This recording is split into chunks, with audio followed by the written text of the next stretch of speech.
மக்கள் உடலில் நோய் இல்லாமல் நோய் எதிர்ப்பு சக்தியுடன் வாழ வேண்டுமென்றால் மூலிகைகளின் பயன்பாடுகளை அறிந்து கொண்டு அவற்றை முறையாக பயன்படுத்த வேண்டும் என்கிறார் டாக்டர் கௌதமன் அவர்கள். நிகழ்ச்சியில் அடுத்த பகுதியாக வரவிருப்பது பல்லாண்டு வாழ்ந்திட. அன்பான கலைஞர் தொலைக்காட்சி நேயர்களுக்கு என்னுடைய இனிமையான காலை வணக்கங்கள். இன்றைக்கி நம்ம பார்க்கக்கூடிய தாவரத்துடைய பெயர் ஈஸ்வர மூலிகை அப்படின்னு சொல்லக்கூடிய அரிஸ்டோலைக்கியா ஸ்பீஷீஸை சேர்ந்த ஒரு செடி வகை தாவரத்தை தான் பற்றி பார்க்க போகிறோம். இந்த ஈஸ்வர மூலிகை அப்படிங்கிற பெயர் கேட்கும்போது நமக்கு தெரியுது இல்லையா, பாம்பு கடி விஷத்தன்மை சம்பந்தப்பட்ட பிரச்சனைகளுக்கு நல்ல தீர்வளிக்கக்கூடிய குணமளிக்கக்கூடிய ஒரு மருந்துன்னு இதை சொல்லலாம். இந்த ஈஸ்வர மூலிகை அப்படிங்கிறது ரொம்ப அழகாக தரையில் படர்ந்து வளரக்கூடிய ஒரு தாவரை. அதே போல் ஈட்டி எப்படி இருக்கோ இலைகளுடைய அமைப்பு அதே போல் இருக்கிறத நம்ம பார்க்க முடியும். இந்த தாவரத்தை செடியிலேருந்து பறித்து மேலே இப்படி தூக்கி பார்த்தோம்னா எப்படி குருவி கூட்டு நமக்கு மேலேருந்து தூக்கணாங்குருவியுடைய கூட்டு எப்படி தொங்கி கொண்டு இருக்கிறதோ விதைகளும் காய்களும் அழகாக கீழே தொங்கி கொண்டு இருப்பதை நம்ம பார்க்கலாம். நிறைய இடங்களில் பார்த்திங்கன்னா இன்றைக்கு வட இந்தியாவில் இதோட மருத்துவ குணம் தெரியாமலேயே இதோட அழகான பூக்களுக்காகவும் அந்த தொங்கி கொண்டிருக்கக்கூடிய பழுப்பு நிறமான அந்த ஒரு விதைகளுக்காகவும் அந்த அழகுக்காக இதை நிறைய இடங்களில் ஆர்னமெண்டல் பிளானாக யூஸ் பண்ணுறதை நம்ம பார்க்க முடிகிறது. இந்த ஈஸ்வர மூலிகையை பொறுத்தவரையிலும் கிட்டத்தட்ட ஆடு தீண்டா பாலையுடைய குணத்தை ஒத்திருக்கக்கூடிய அதே குடும்பத்தைச் சேர்ந்த ஒரு தாவரமாக இருந்தாலும் கூட இதோடைய மருத்துவ குணங்கள் அதே போல் மருந்துக்காக உபயோகப்படுத்துகின்ற வழிமுறைகள் அப்படிங்கிறது சற்றே வேறுபட்டது அப்படின்னு தான் சொல்லணும். இப்போ இந்த ஈஸ்வர மூலிகை அப்படிங்கிறது பார்க்குறீங்கன்னா பொதுவாக மனம் சம்பந்தப்பட்ட வியாதிகளுக்கும் குறிப்பாக புகைப்பிடித்தல் குடிப்பழக்கம் இது சம்பந்தப்பட்ட நோய்களிலிருந்து விடுபடுவதற்கு ஒரு மிகச்சிறந்த மருந்துன்னு சொல்லலாம். இப்போ நம்மெல்லாம் நினச்சிக்கிறோம் இன்றைக்கு தான் மது பழக்கமும் போதை பழக்கமும் அதிகமாக இருக்கிறது, அந்த காலத்தில் இந்த மாதிரி பிரச்சனைகள்லாம் இல்லாமல் இருந்திருக்கும் போல இருக்குது அப்படின்னு நினச்சிக்கிறோம். ஆனால் அப்படி கிடையாது. மனிதன் தோன்றிய காலத்திலிருந்தே குடிப்பழக்கமும் மது பழக்கமும் போதை பழக்கமும் மனிதனுக்கு மிக அதிக அளவில் இருந்து வந்திருக்கிறது. அதற்கு ஒரு மிகப்பெரிய உதாரணம் தான் இந்த ஈஸ்வர மூலிகை. இந்த பழக்கத்திலிருந்து விடுபடுவதற்கு முக்கியமான ஒரு மூலிகையாக சொல்லப்பட்டிருப்பது. இப்போது நம்ம ராவணன் பற்றி நம்ம எல்லாருக்குமே தெரியும். ராமாயணத்தில் வருகின்ற ராவணன் அவர் அர்க்க பிரகாசம் அப்படின்னு சொல்லுகின்ற ஒரு ஆயுர்வேத புத்தகத்தை எழுதியிருக்காரு. அந்த அர்க்க பிரகாசம் புத்தகத்தில் அவர் எழுதியிருப்பது என்னென்னா, இன்றைக்கு நம்ம செய்கின்ற டிஸ்டிலேஷன் சப்ளிமேஷன் அப்படின்னு சொல்லக்கூடிய, அதாவது ஒரு மூலிகையுடைய மருத்துவ குணத்தை எவ்வாறு தண்ணீராக பிரித்தெடுப்பது, அதை எவ்வாறு மருந்தாக பயன்படுத்துவது அப்படிங்கிறத ரொம்ப அழகாக எழுதப்பட்டிருக்கின்ற ரொம்ப அட்வான்ஸ்டு ரிசர்ச்சோடு இருக்கக்கூடிய ஒரு மிகப்பெரிய புத்தகம் அந்த அர்க்க பிரகாசம். அதில் பார்த்திங்கன்னா அந்த ஈஸ்வர மூலிகையை பற்றி இருக்கக்கூடிய குறிப்புகள் மிக மிக பிரசித்தமாக இருக்கிறத பார்க்குறோம். 1 லிட்டர் தண்ணீர் எடுத்து அதில் 100 கிராம் அளவுக்கு இருக்கக்கூடிய ஈஸ்வர மூலிகையை 4 நாட்கள் வெயில் வைத்து ஊற வைக்க வேண்டும். அதன் பிறகு அதை கொதிக்க வைத்து அதிலிருந்து வரக்கூடிய ஆவியை குளிர வைத்து எடுக்கக்கூடிய அந்த ஒரு அர்க்கம்னு சொல்லுவோம், எக்ஸ்ட்ராக்ட்னு சொல்லுவோம், லிக்வஸ் எக்ஸ்ட்ராக்ட்னு சொல்லுவோம். இந்த எக்ஸ்ட்ராக்டை 30 சொட்டுக்கள் வரை காலை ஒரு முறை, மதியம் ஒரு முறை, இரவு ஒரு முறை உணவுடன் கலந்து குடிக்கின்ற பழக்கம் இருப்பவர்களுக்கோ அல்லது போதை மருந்து பழக்கம் இருப்பவர்களுக்கோ தொடர்ந்து கொடுத்து கொண்டே வந்தோமேயானால் ஒரு 6 மாத காலத்திலேயே அவர்களுடைய குடிக்கின்ற ஒரு தேவை இருக்கின்ற ஒரு மனப்பான்மை கொஞ்சம் கொஞ்சமாக மாறி வருவதை பார்க்க முடியும் அப்படின்னு சொல்லியிருக்காங்க. அதே போல் லிவர் சிரோசிஸ்ன்னு சொல்லக்கூடிய பிரச்சனை இன்றைக்கு பெரும்பாலும் பார்த்திங்கன்னா நிறைய பேர் பிரபலமானவர்கள் நிறைய பேர் கூட இன்றைக்கு இறந்து போகின்ற ஒரு நோய் கல்லீரல் நோயின்னு சொல்லுவாங்க. இந்த லிவர் சிரோசிஸ் சம்பந்தப்பட்ட பிரச்சனைகளை கூட மிக வேகமாக குணமாக்கக்கூடிய ஒரு மிகச்சிறப்பான மருந்து எதுன்னு அப்படின்னு பார்த்திங்கன்னா இந்த ஈஸ்வர மூலிகையிலிருந்து சப்ளிமேஷன் சொல்லக்கூடிய அல்லது டிஸ்டிலேஷன் சொல்லக்கூடிய முறையில் பதப்படுத்தி எடுக்கக்கூடிய அந்த ஒரு சொட்டு மருந்துக்கு அந்த சக்தி இருக்கிறத நம்ம பார்க்க முடிகிறது. என்னோடய ப்ராக்டிஸில் கூட நிறைய லிவர் சிரோசிஸ் சம்மந்தப்பட்ட நோயாளிகளுக்கு நான் ட்ரீட்மெண்ட் கொடுத்துருக்கேன். அந்த வகையில் பார்க்கும்போது வழக்கமாக கொடுக்கக்கூடிய மருந்துகளை காட்டிலும் ஈஸ்வர மூலிகையிலிருந்து எடுக்கக்கூடிய அந்த மருந்துகளை கொடுக்கும்போது அவங்க உடம்பில் மிகப்பெரிய அளவில் நல்ல மாற்றம் ஏற்பட்டிருப்பதை நம்ம பார்க்க முடிகிறது. அதே போல் இன்றைக்கு நிறைய பேருக்கு பார்த்திங்கன்னா சோரியாசிஸ் சம்மந்தப்பட்ட நோய்கள், கால்களில் உள்ளங்கைகளில் மட்டும் வெடிப்பு ஏற்பட்டு அரிப்பு ஏற்படுகின்ற நோய்கள், அல்லது ஒவ்வொரு மூட்டுகளுக்கு பின்புறத்திலேயும் மட்டும் அரிப்பு ஏற்படக்கூடிய நோய்கள், இந்த நோய்கள் பார்த்திங்கன்னா மன அழுத்தத்தோடு தொடர்புடைய நோய்களாக இருக்கிறது.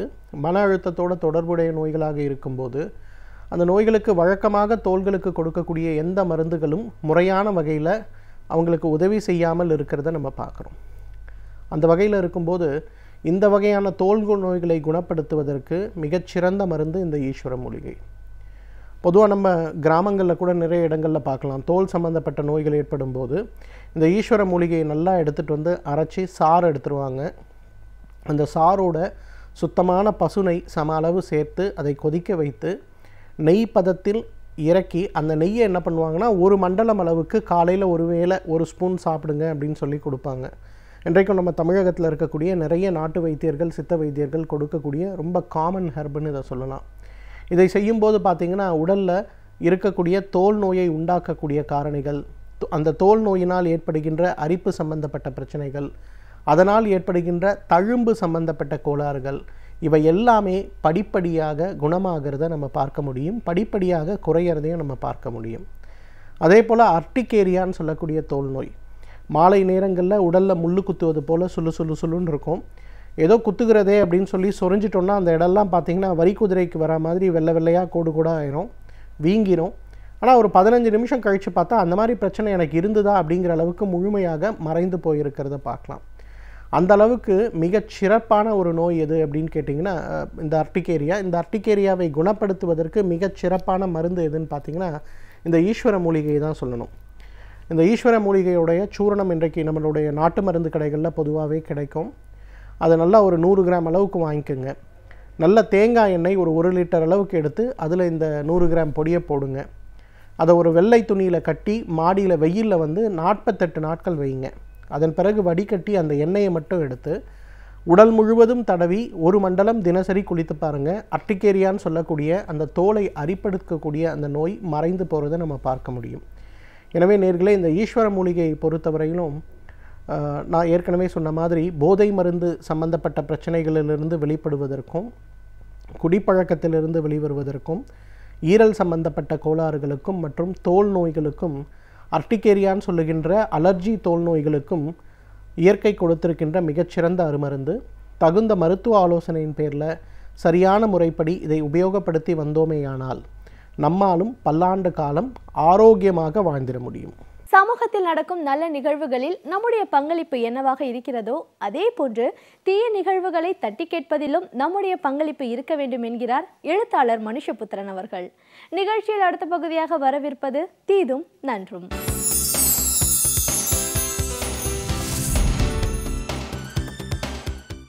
வணக்கம் நண்பர்களே, இன்னும் ஒரு இனிய காலை பொழுதில் தீதும் நன்றும் நிகழ்ச்சியில் உங்களை சந்திப்பதில் மிக்க மகிழ்ச்சி அடைகிறேன். தமிழ்நாடு என்பது போராட்டங்களினுடைய இடையறாத ஒரு பெரும் களமாக மாறியிருக்கிறது. தமிழ்நாடு முழுக்க போராடாத மக்கள் பிரிவினரே கிடையாது, அல்லது மத்திய அரசிற்கோ மாநில அரசிற்கோ எதிராக ஒலிக்காத குரல்களே கிடையாது என்கிற அளவிற்கு இன்று எங்கெங்கும் போராட்டங்களினுடைய போர் முழக்கங்கள் ஒலித்த வண்ணம் இருக்கின்றன. அவை எதிர்க்கட்சிகள் நடத்தக்கூடிய போராட்டங்கள், சிவில் உரிமை அமைப்புகள் நடத்தக்கூடிய போராட்டங்கள், மக்கள் அடிப்படை தேவைகளுக்காக நடத்தக்கூடிய போராட்டங்கள், பல்வேறு விதமான அரசு ஊழியர்கள் அவர்கள் நடத்தக்கூடிய போராட்டங்கள், இப்படி முடிவற்ற மிகப்பெரிய போராட்டங்களினுடைய ஒரு காடாக இன்று தமிழகம் காட்சியளித்து கொண்டிருக்கிறது. இன்னும் சொல்லப்போனால் கடந்த சில வருடங்களாகவே இந்தியாவிலேயே அதிக போராட்டங்கள் நடக்கக்கூடிய ஒரு மாநிலமாக தமிழகம் இருக்கிறது என்பதை தொடர்ந்து தேசிய அளவிலான புள்ளி விவரங்கள் நமக்கு சுட்டிக்காட்டுகின்றன. தேசிய குற்ற ஆவண காப்பகத்தினுடைய அறிக்கைகள் நமக்கு தொடர்ந்து சுட்டிக்காட்டி கொண்டிருக்கின்றன. இந்த சூழ்நிலையில்தான் இன்றைக்கு இந்த பல்வேறு விதமான மக்கள் உரிமை அமைப்புகள் நடத்தக்கூடிய போராட்டங்களை கண்மூடித்தனமாக ஒடுக்குகிற ஒரு வேலையை இன்றைய தமிழக அரசு செய்து கொண்டிருக்கிறது. அதாவது நீங்கள் ஒரு போராட்டம் நடத்துவது என்பது மக்களுடைய அடிப்படையான சட்டபூர்வமான ஒரு உரிமை. ஆனால் என்ன செய்தாலும் 4 பேர் ஒன்று கூடினால் கூட அது பொது அமைதிக்கு பங்கம் விளைவிக்கிறது என்கிற அடிப்படையில் இன்று ஒரு மிகப்பெரிய ஒரு வன்முறையை தமிழகத்தில் இருக்கக்கூடிய ஒரு ஜனநாயகமற்ற ஒரு அரசு நிகழ்த்தி கொண்டிருப்பதை நாம் பார்க்கிறோம். இந்த போராட்டத்திற்கு கண்டு ஏன் தமிழக அரசு அஞ்சுகிறது? ஏனென்று கேட்டால், எந்த ஒரு போராட்டமும் சிறு பொறியாக தொடங்கக்கூடிய ஒன்று பெரும் நெருப்பாக மாறிவிடும் என்பதை அவர்கள் இந்த ஆண்டு ஜனவரியில் நடந்த ஜல்லிக்கட்டு போராட்டத்திற்கு பிறகு ஒரு மிகப்பெரிய அச்சத்துடன் இந்த அரசு பார்க்கிறது. அப்படி பார்க்கிற போது எல்லா போராட்டங்களையும் ஒடுக்குங்கள். முதலில் ஒரு விஷயம், போராட்டங்களுக்கு பெரும்பாலும் அனுமதியை கொடுப்பது கிடையாது. அப்படியே அனுமதி கொடுத்தாலும் மக்கள் நடமாட்டம் இல்லாத இடங்களில், ஊருக்கு ஒதுக்குப்புறமான இடங்களில், எந்த விதத்திலும் மக்களோடு தொடர்பற்ற இடங்களில் அந்த போராட்டங்களுக்கான அனுமதிகள் வழங்கப்படுகின்றன. அதற்கும் பல்வேறு விதமான கெடுபிடிகள், நெருக்கடிகள். இன்னொரு புறம் பொதுமக்கள் கூடக்கூடிய மெரினா போன்ற இடங்களில் கடுமையான கெடுபிடிகள் தொடர்ந்து மேற்கொள்ளப்படுகின்றன. மெரினா போராட்டத்திற்கு பிறகு மெரினா கிட்டத்தட்ட மக்கள் கூடுவதற்கான அல்லது ஒரு ஒரு ஒரு ஒரு நோக்கத்தின் அடிப்படையில் மக்கள் ஒன்று சேர்வதற்கான ஒரு அனைத்து கதவுகளுமே அங்கு மூடப்பட்டு விட்டன. நான் கடந்த 20 வருடங்களாக மெரினாவை பார்த்து கொண்டிருக்கக்கூடியவன். மெரினா கடற்கரைக்கு சென்றால் அங்கு எத்தனையோ விதமான விஷயங்கள் நடந்து கொண்டிருக்கும். பல்வேறு விதமான கலாச்சார நிகழ்ச்சிகள் நடக்கும், பல்வேறு விதமான ஒன்று கூடல்கள் நடக்கும், விவாதங்கள் நடக்கும், இலக்கிய நிகழ்ச்சிகள் நடக்கும். இப்படியாக மெரினா என்பது மக்களுடைய கருத்து வெளிப்பாடுகளினுடைய ஒரு களமாக இருப்பதை தொடர்ந்து பார்த்திருக்கிறேன். பல்வேறு தொண்டு நிறுவனங்கள் நடத்தக்கூடிய நிகழ்ச்சிகள் எல்லாம் கூட மெரினாவில் தொடர்ச்சியாக நடந்து வந்திருப்பதை நான் பார்த்திருக்கிறேன். மெரினா என்பது வெறும் கடற்கரை அல்ல, அதற்கு ஒரு வரலாற்று சிறப்பு இருக்கிறது. அது இந்த நகரத்து மக்களினுடைய உரிமை. இந்த இடம் என்பது இந்த மக்களினுடைய ஒரு இடம். அது இந்த மக்களுக்கு சொந்தமான ஒரு இடம் மெரினா. அது ஒரு அரசினுடைய குறுகிய நோக்கங்களுக்கு உரிய ஒரு இடம் அல்ல. கலாச்சார செயல்பாட்டாளர்களிடமிருந்து அந்த மெரினாவை இன்றைக்கு அரசு பறித்து கொண்டது. அதனுடைய ஒரு தொடர்ச்சியாக அங்கு யாருக்குமே எந்த ஒரு சமூக ரீதியான செயல்பாடுகளையோ அல்லது ஒன்று கூடல்களையோ செய்ய முடியாத அளவிற்கு, இன்னும் சொல்லப்போனால் ஜெயலலிதா சமாதியில் யாராவது வந்து தியானம் செய்வது அல்லது அவர்களுடைய சொந்த பஞ்சாயத்துகளை தீர்த்து கொள்வது, இதற்காக மட்டும்தான் மெரினா பயன்படுத்தப்படுகிறது. ஜெயலலிதா மறைவிற்கு பிறகு மெரினா என்பது ஓபிஎஸ்ஓ அல்லது அவரை சார்ந்தவர்களோ அல்லது எடப்பாடி பழனிசாமியோ அரசியல் பேரங்களை நடத்துவதற்கான, ஜெயலலிதா சமாதியில் உட்கார்ந்து அரசியல் பேரங்களை நடத்துவதற்கான ஒரு இடமாக மாற்றப்பட்டிருக்கிறதே ஒழிய அங்கே மக்களுக்கு உரிமை இல்லை, சிந்தனையாளர்களுக்கு உரிமை இல்லை, கருத்தாளர்களுக்கு உரிமை இல்லை. அக்டோபர் 2ஆம் தேதி காந்தி ஜெயந்தி அன்று ஒரு முக்கியமான நிகழ்வு இந்தியா முழுக்க ஒருங்கிணைக்கப்பட்டது. பல்வேறு விதமான சிவில் சமூக அமைப்புகள் அந்த நிகழ்வை ஒருங்கிணைத்தன. கௌரி லங்கேஷ் என்கிற ஒரு கன்னட பத்திரிகையாளர் சென்ற மாதம் சுட்டுக் கொல்லப்பட்டார். ஒரு மாதமாகியும் அதற்கான எந்த துப்பும் இதுவரைக்கும் துலங்கவில்லை. ஒரு பச்சை இரத்த படுகொலை. அந்த படுகொலையை நிகழ்த்தியவர்கள் பாதுகாப்பாக இருக்கிறார்கள். இதற்கு முன்னால் பல சிந்தனையாளர்கள் மோடி ஆட்சிக்கு வந்த பிறகு இங்கு சுட்டுக் கொல்லப்பட்டார்கள் இந்தியாவில். அதனுடைய தொடர்ச்சியாக கௌரி லங்கேஷும் கொலை செய்யப்பட்டார். அப்படி இருக்கிற போது ஒரு ஸ்லோகம், அதாவது ஒரு வாசகம் இந்தியா முழுக்க உருவாக்கப்பட்டது. காந்தியை கொன்றவர்கள் தான் கௌரியை கொன்றார்கள், காந்தியை கொன்றவர்கள் தான் கௌரி லங்கேஷை கொலை செய்தார்கள் என்பதுதான் அந்த வாசகம். அந்த வாசகத்தின் அடிப்படையில் அந்த பதாகைகளை ஏந்தி கொண்டு அந்த கொலைக்கு நீதி வேண்டும் என்று கேட்டு எல்லா இடங்களிலும் அமைதி வழியில் பேரணிகளை நடத்தி காந்தி சிலைக்கு போய் மாலை அணிவிக்கிற நிகழ்ச்சி இந்தியாவின் பல மாநிலங்களில், தலைநகரங்களில் நடந்தது. எங்குமே எந்த பிரச்சனையும் இல்லை. ஆனால் தமிழ்நாட்டில் பல்வேறு அமைப்புகளைச் சேர்ந்தவர்கள் அன்றைக்கு அக்டோபர் 2ஆம் தேதி போய் காந்தி சிலைக்கு அந்த ஸ்லோகங்களோடு, காந்தியை கொன்றவர்கள் தான் கௌரியை கொன்றார்கள் என்கிற அந்த முழக்கத்தோடு, முழக்கம் கூட அல்ல, அந்த பதாகைகளோடு ஏந்தி கொண்டு காந்தி சிலைக்கு மாலை அணிவிக்க சென்றபோது அங்கு வந்திருந்த பல்வேறு இளைஞர் அமைப்பினர் மற்றும் நான் உட்பட பல்வேறு எழுத்தாளர்கள் கைது செய்யப்பட்டோம். கைது செய்து ஒரு நாள் முழுக்க சிறையில் வைக்கப்பட்டோம். உண்மையில் இந்தியாவில் எந்த இடத்திலுமே இப்படிப்பட்ட ஒரு அராஜகம் அக்டோபர் 2ஆம் தேதி காந்தி ஜெயந்தி என்று நடந்ததாக வரலாறு இல்லை. இந்த ஒடுக்குமுறை அரசு நமக்கு என்ன சொல்ல விரும்புகிறது? எங்களுக்கு எதிராக வாயை திறக்காதீர்கள் என்று சொல்ல விரும்புகிறது. ஆர்எஸ்எஸ்ற்கு எதிராக வாயை திறக்காதீர்கள் என்று சொல்ல விரும்புகிறது. நாம் வாய் மூடி மௌனமாக இருக்கப் போகிறோமா அல்லது எதிர்த்து குரல் கொடுக்கப் போகிறோமா என்பதுதான் வரலாறிடம் முன்னால் வைத்திருக்கக்கூடிய கேள்வி. மீண்டும் இன்னும் ஒரு புதிய சிந்தனையோடு உங்களை சந்திக்கிறேன். நன்றி, வணக்கம். நாம் சந்திக்கும் ஒவ்வொரு சிறப்பு விருந்தினரும் அவர்களின் அனுபவங்களை நம்மோடு பகிர்ந்து கொள்ளும் பொழுது அவற்றை கேட்பதற்கு சுவாரஸ்யமாக இருப்பதோடு நம்முடைய வாழ்க்கைக்கும் பயனுள்ளதாக அமைகிறது. இன்றைக்கு நாம் சந்திக்கவிருக்கும் சிறப்பு விருந்தினர் எந்த துறையிலிருந்து வந்து என்ன பயனுள்ள தகவல்களை நம்மிடையே பகிர்ந்து கொள்ள இருக்கிறார் என்பதை கவனிக்கலாம். நிகழ்ச்சியில் அடுத்த பகுதியாக வரவிருப்பது சிறப்பு விருந்தினர்.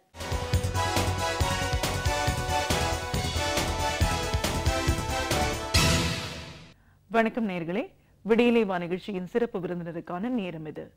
இன்றைய சிறப்பு விருந்தினர் மூட்டு மாற்று அறுவை சிகிச்சை நிபுணர் டாக்டர் சண்முக சுந்தரம். ஒரு மூட்டு மாற்று அறுவை சிகிச்சை நிபுணரா இன்னைக்கு இந்த துறை சார்ந்த வளர்ச்சி அப்படின்னா எவ்வளவு தூரம் வளர்ச்சி அடைஞ்சிருக்கு? பொதுவா எலும்பு சார்ந்த பிரச்சனைகள் அப்படிங்கிறது எங்க இருந்து ஆரம்பிக்குது? பெண்களுக்கான பிரச்சனைகள் என்ன? இப்படி பல விஷயங்களை டாக்டர் கிட்ட கேட்டு தெரிஞ்சுக்கலாம். வணக்கம் டாக்டர். வணக்கம். மூட்டு மாற்று அறுவை சிகிச்சை நிபுணரா எங்க நிகழ்ச்சிக்கு உங்களை முதல்ல வரவேற்கிறோம் டாக்டர். கலைஞர் தொலைக்காட்சி நேயர்களுக்கும் உங்களுக்கும் என்னுடைய மனமார்ந்த நன்றி மற்றும் வணக்கம். நன்றி சார். ஒரு அறுவை சிகிச்சை நிபுணர் அப்படிங்கிற முறையில் இன்னைக்கு மூட்டு சார்ந்த பிரச்சனைகள்னு பார்த்தா பல இடங்கள்ல இதை நம்ம பேச வேண்டியிருக்கு. ஒன்று, ஒரு விபத்து காலத்தில் ஏதாவது ஒன்று ஏற்படலாம், வயது மூப்பு சார்ந்த ஒரு பிரச்சனைகள்னு வரலாம். இப்போ சமீபத்தில் பார்த்தீங்கன்னா அந்த இன்ஃபெக்ஷியஸ் டிசீஸ்லேயும் கூட எலும்பு சார்ந்த பாதிப்புகள் அதிகம் இருக்கிறத பார்க்கலாம். அதுலேயும் அறுவை சிகிச்சை நிபுணர் அப்படின்னும் போது உங்களோட ஸ்பெஷாலிட்டி அப்படின்னா இந்த கீஹோல் சர்ஜரி பற்றி சொல்கிறீங்க. இந்த மாதிரியான ஒரு அறுவை சிகிச்சை மூலமாக நம்ம ஒரு பயன் அப்படின்னு பார்க்கும்போது எந்த அளவுக்கு இன்னைக்கு அது பலன் அளிக்கக்கூடியதா இந்த துறை வளர்ந்திருக்கு, இப்படி நிறைய விஷயங்களை எங்களோட இன்னைக்கு நீங்க முழுமையா பகிர்ந்துருக்கணும் டாக்டர். முதல்ல இந்த மூட்டு மாற்று அறுவை சிகிச்சை நிபுணர் அப்படின்னு வரும்போது அறுவை சிகிச்சைக்கு முன்னாடி மூட்டு சார்ந்த பிரச்சனைகள் அப்படின்னா என்ன? ஒரு காலத்துல 60 வயசுக்கு அப்புறமா எலும்பு தேய்மானம், நடக்க முடியல, வயோதிகம் நம்ம பேசுறத பாக்குறோம். இன்னைக்கு அதெல்லாம் ரொம்ப சாதாரணமா ஒரு 30+லயே ஸ்டார்ட் பண்றக்கூடிய ஒரு சூழல் இருக்கு.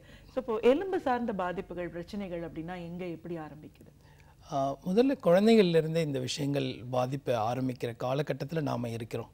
முன்னாடியெல்லாம் பார்த்தோன்னா குழந்தைகள் விளையாடுறதுக்கு பெரிய பெரிய கிரவுண்ட் இருக்கும். நம்ம எந்த குழந்தைங்களுமே எங்கே போய் விளையாடுறாங்கன்னு கூட பார்க்குறதுக்கு இல்லாத அளவுக்கு எல்லா குழந்தைங்களும் விளையாடுற நேரங்கள் போக, இப்போ மோஸ்ட் ஆஃப் த டைம் எல்லாருமே இந்த கம்ப்யூட்டர் பேஸ்டு கேம்ஸ் மாதிரி நம்மளுடைய ஃபிசிக்கல் ஆக்டிவிட்டி குறையிறது தான் ஃபஸ்ட்டு இந்த எலும்புகளில் வர நோய்களுக்கான முக்கியமான காரணம்னு சொல்லலாம். ரெண்டாவது, நம்ம சரியான உடற்பயிற்சி இல்லாமலே நம்மளுடைய வாழ்க்கையை மோஸ்ட் ஆஃப் த டைம் படிப்பு அல்லது நம்முடைய தொழில் சார்ந்த விஷயங்களுக்காக நம்ம ரொம்ப நாள் ஸ்பெண்ட் பண்ணும்போது ஃபிசிக்கல் ஆக்டிவிட்டியை ரொம்ப குறையிறதுனால எல்லா உடலில் இருக்க போனுடைய ஸ்ட்ரென்த்தும் குறைய ஆரம்பிக்கிறது. முக்கியமான விஷயம் என்னென்னா, யாருமே நம்ம இப்போ இந்த சப்கான்டினென்ட் சொல்லக்கூடிய நம்ம மாதிரி இந்தியா மாதிரி கண்ட்ரியில் கிடைக்கிற சூரிய வெளிச்சத்தை யாருமே உபயோகப்படுத்திக்கிறது இல்லை.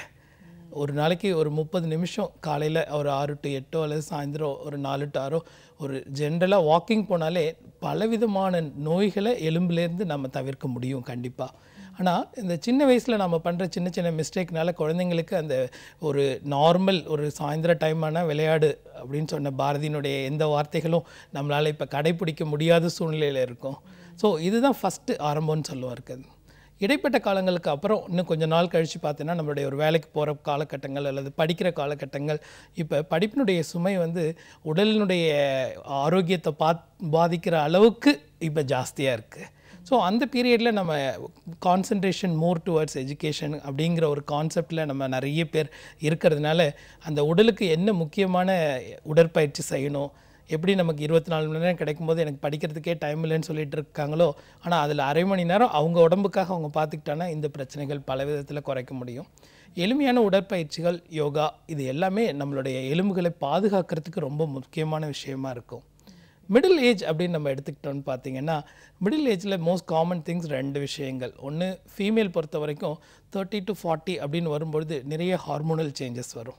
ஃபார் எக்ஸாம்பிள், நமக்கு ஒரு கல்யாணம் ஆகுது, குழந்தை பிறக்குது அப்படின்னா இந்தியாவை பொறுத்த வரைக்கும் நம்ம எல்லாரும் பண்ணுற ஒரு சின்ன ஒரு விஷயங்கள், குழந்தை பிறப்புக்கு முன், குழந்தை பிறப்புக்கு அப்புறம் நம்மளுடைய உடம்பை எப்படி பாதுகாக்கணுங்கிற விஷயங்கள் இந்த இளைய சமுதாயத்திற்கு கொஞ்சம் பின்னடைவில் தான் இருக்குன்னு சொல்ல முடியும். ஏன்னா நம்ம கல்யாணம் ஆகி ஒரு குழந்தை பெற்றதுக்கப்புறம் அந்த உடம்பை நம்ம பத்திரமா பார்த்துக்கணுங்கிற எண்ணங்கள் நிறைய பேர்கிட்ட குறைஞ்சிருது. குழந்தைக்கு ஆரோக்கியமாக பால் கொடுக்கணுங்கிறதுக்காக நாங்கள் நிறைய சாப்பிட்றோம், எல்லாம் ஒத்துக்க வேண்டிய விஷயங்கள். ஆனால் நம்மளுடைய ஹெல்த்தை பார்த்துக்கிறதுக்கு சில அடிப்படை பயிற்சிகள், ஒரு சூரிய வெளிச்சம் படுற மாதிரி நம்மளுடைய நடை, அப்புறம் சில உடற்பயிற்சிகள் தன்னுடைய உடம்பை கண்ட்ரோல் பண்ணுறதுக்கு, இது எதுவுமே நம்ம பண்ணாதனால உடலினுடைய எடை தன்னுடைய சராசரி உயரத்தை வச்சு தாண்டும் பொழுது பிஎம்ஐன்னு சொல்லக்கூடிய நம்மளுடைய உடல் பருமன் ஜாஸ்தி ஆகுது. அதனுடைய எஃபெக்ட் எல்லாமே போனில் தான் போய் சேருது. இது எல்லாமே இளம் வயசுலேயே இந்த கால் முட்டி வலி, முதுகு வலி, குதிகால் வலி, இது எல்லாத்துலேயும் போய் முடியறது. அப்புறம் 40லேருந்து 45 வயசுக்கு மேலே பார்த்தீங்கன்னா இந்த ஹார்மோனல் சேஞ்சஸில் ஈஸ்ட்ரோஜன், ப்ரொஜெஸ்ட்ரான் 2 ஹார்மோனுடைய அளவு மெனோபாசல் டைமில் கொஞ்சம் குறைய ஆரம்பிக்கிறது. அந்த 2 ஹார்மோனுமே எலும்புக்கு உள்ளார இந்த கால்சியம் சத்தை ரீட்டைன் பண்ணுறதுக்கு முக்கியமான ஹார்மோன்கள். அந்த ஹார்மோன்களுடைய அளவு பாடியில் குறையும்போது ஆட்டோமேட்டிக்காக நம்ம உடம்புல இருக்க கால்சியத்தினுடைய அளவு, போனுக்கு உள்ளார இருக்க கால்சியத்தினுடைய அளவு குறைய ஆரம்பிக்குது. அந்த எலும்புகளுக்கு இடையில் இருக்க வேண்டிய திசுக்கள், அதாவது சைனோவியல் ஃப்ளூயிட்னு சொல்லக்கூடிய அந்த ஃப்ளூயிடினுடைய அளவு படிப்படியாக குறைய ஆரம்பிக்குது. இது எல்லாமே இந்த எலும்பு தேய்மானத்துக்கும் எலும்புருக்கி அந்த மாதிரி நம்மளுடைய ஆஸ்டியோபோரோசிஸ்ன்னு சொல்லக்கூடிய எலும்பினுடைய இயற்கையான அந்த பலத்தினுடைய குறைக்கிற தன்மைகள் ஆரம்பிக்குது. ஸோ இதை நம்ம ஆரம்பத்திலே கண்டறிஞ்சு நமக்கு தேவையான சில விஷயங்களை கடைபிடிச்சாலோ அல்லது உணவு முறை பழக்க வழக்கங்களில் நாம் ப்ராப்பராக அதை கண்டுபிடிச்சி அதை சரி பண்ணிக்கிட்டாலோ அல்லது உடற்பயிற்சிகள் ப்ராப்பராக பண்ணாலோ இல்லை எளிமையான சில மருத்துவ முறைகளை கையாண்டாலோ கண்டிப்பாக இந்த எலும்பு சம்மந்தப்பட்ட பிரச்சனைகளில் இயற்கையிலே நம்மளால் வெளியில் வர முடியும். ஸோ இப்போ நீங்கள் சொன்னதுலேருந்து பார்த்தீங்கன்னா சின்ன வயசுலேருந்து வயசான வரைக்கும் ஒரு பிரச்சனைகள் இருக்குது. அதோட அடிப்படை காரணம் வந்து நம்மளோட லைஃப் ஸ்டைல் மாடிஃபை பண்ணணும், எக்ஸசைசஸ் தேவைன்னு. பட் இப்போ விளையாடப்போன்னு சொன்னால் கூட எல்லாரும் இங்கே கேஜெட்ஸை யூஸ் பண்ணுற ஒரு காலத்தில் நம்ம இன்றைக்கி இருக்கோம். ஸோ இப்போ பிரச்சனைகள் நிறைய இருக்குது அப்படின்னாலும் இப்போ சமீபத்தில் நம்ம பார்த்தீங்கன்னா அடிக்கடி இந்த காய்ச்சல்கள், இன்ஃபெக்ஷியஸ் டிசீஸ் ரொம்ப ஜாஸ்தியாக இருக்கிறத பார்க்குறோம். கடந்த ஒரு 10 வருடங்களாகவே இந்த மர்ம காய்ச்சல் அப்படிங்கிறது இருக்குது. டெங்கு, சிக்கன் குனியான்னு சொல்லிகிட்டே இருக்கும். இந்த ஒவ்வொரு காய்ச்சல் இந்த மாதிரியான ஒரு சம்பவத்துக்கு பின்னாடியும் எலும்புகள் அதிகமாக பாதிக்கப்படுறது நம்ம பார்க்குறோம். அது தொடர்ந்து இருக்கிற பல வருடங்களாக அது தொடர்றதையும் நம்ம பார்க்குறோம். எதனால் இந்த பிரச்சனை ஏற்படுது? உடம்புக்குள்ளே கிருமிகள் உள்ளார போகும்பொழுது அதுக்கு எதிராக நம்ம உடம்பு போராடுறதுக்கான விஷயங்கள் அப்படின்னு பார்த்தோன்னா அதுக்கு பேர் ஆன்டிபாடி அப்படின்னு பேர் இருக்குது. எந்த ஒரு எதிர்ப்பு சக்தியுமே நம்ம உடம்புல இருக்க வெள்ளை அணுக்களுக்கு உள்ளார இருக்க ஒரு குறிப்பிட்ட பகுதியில் இருந்து தான் உருவாக்கப்படுகின்றது.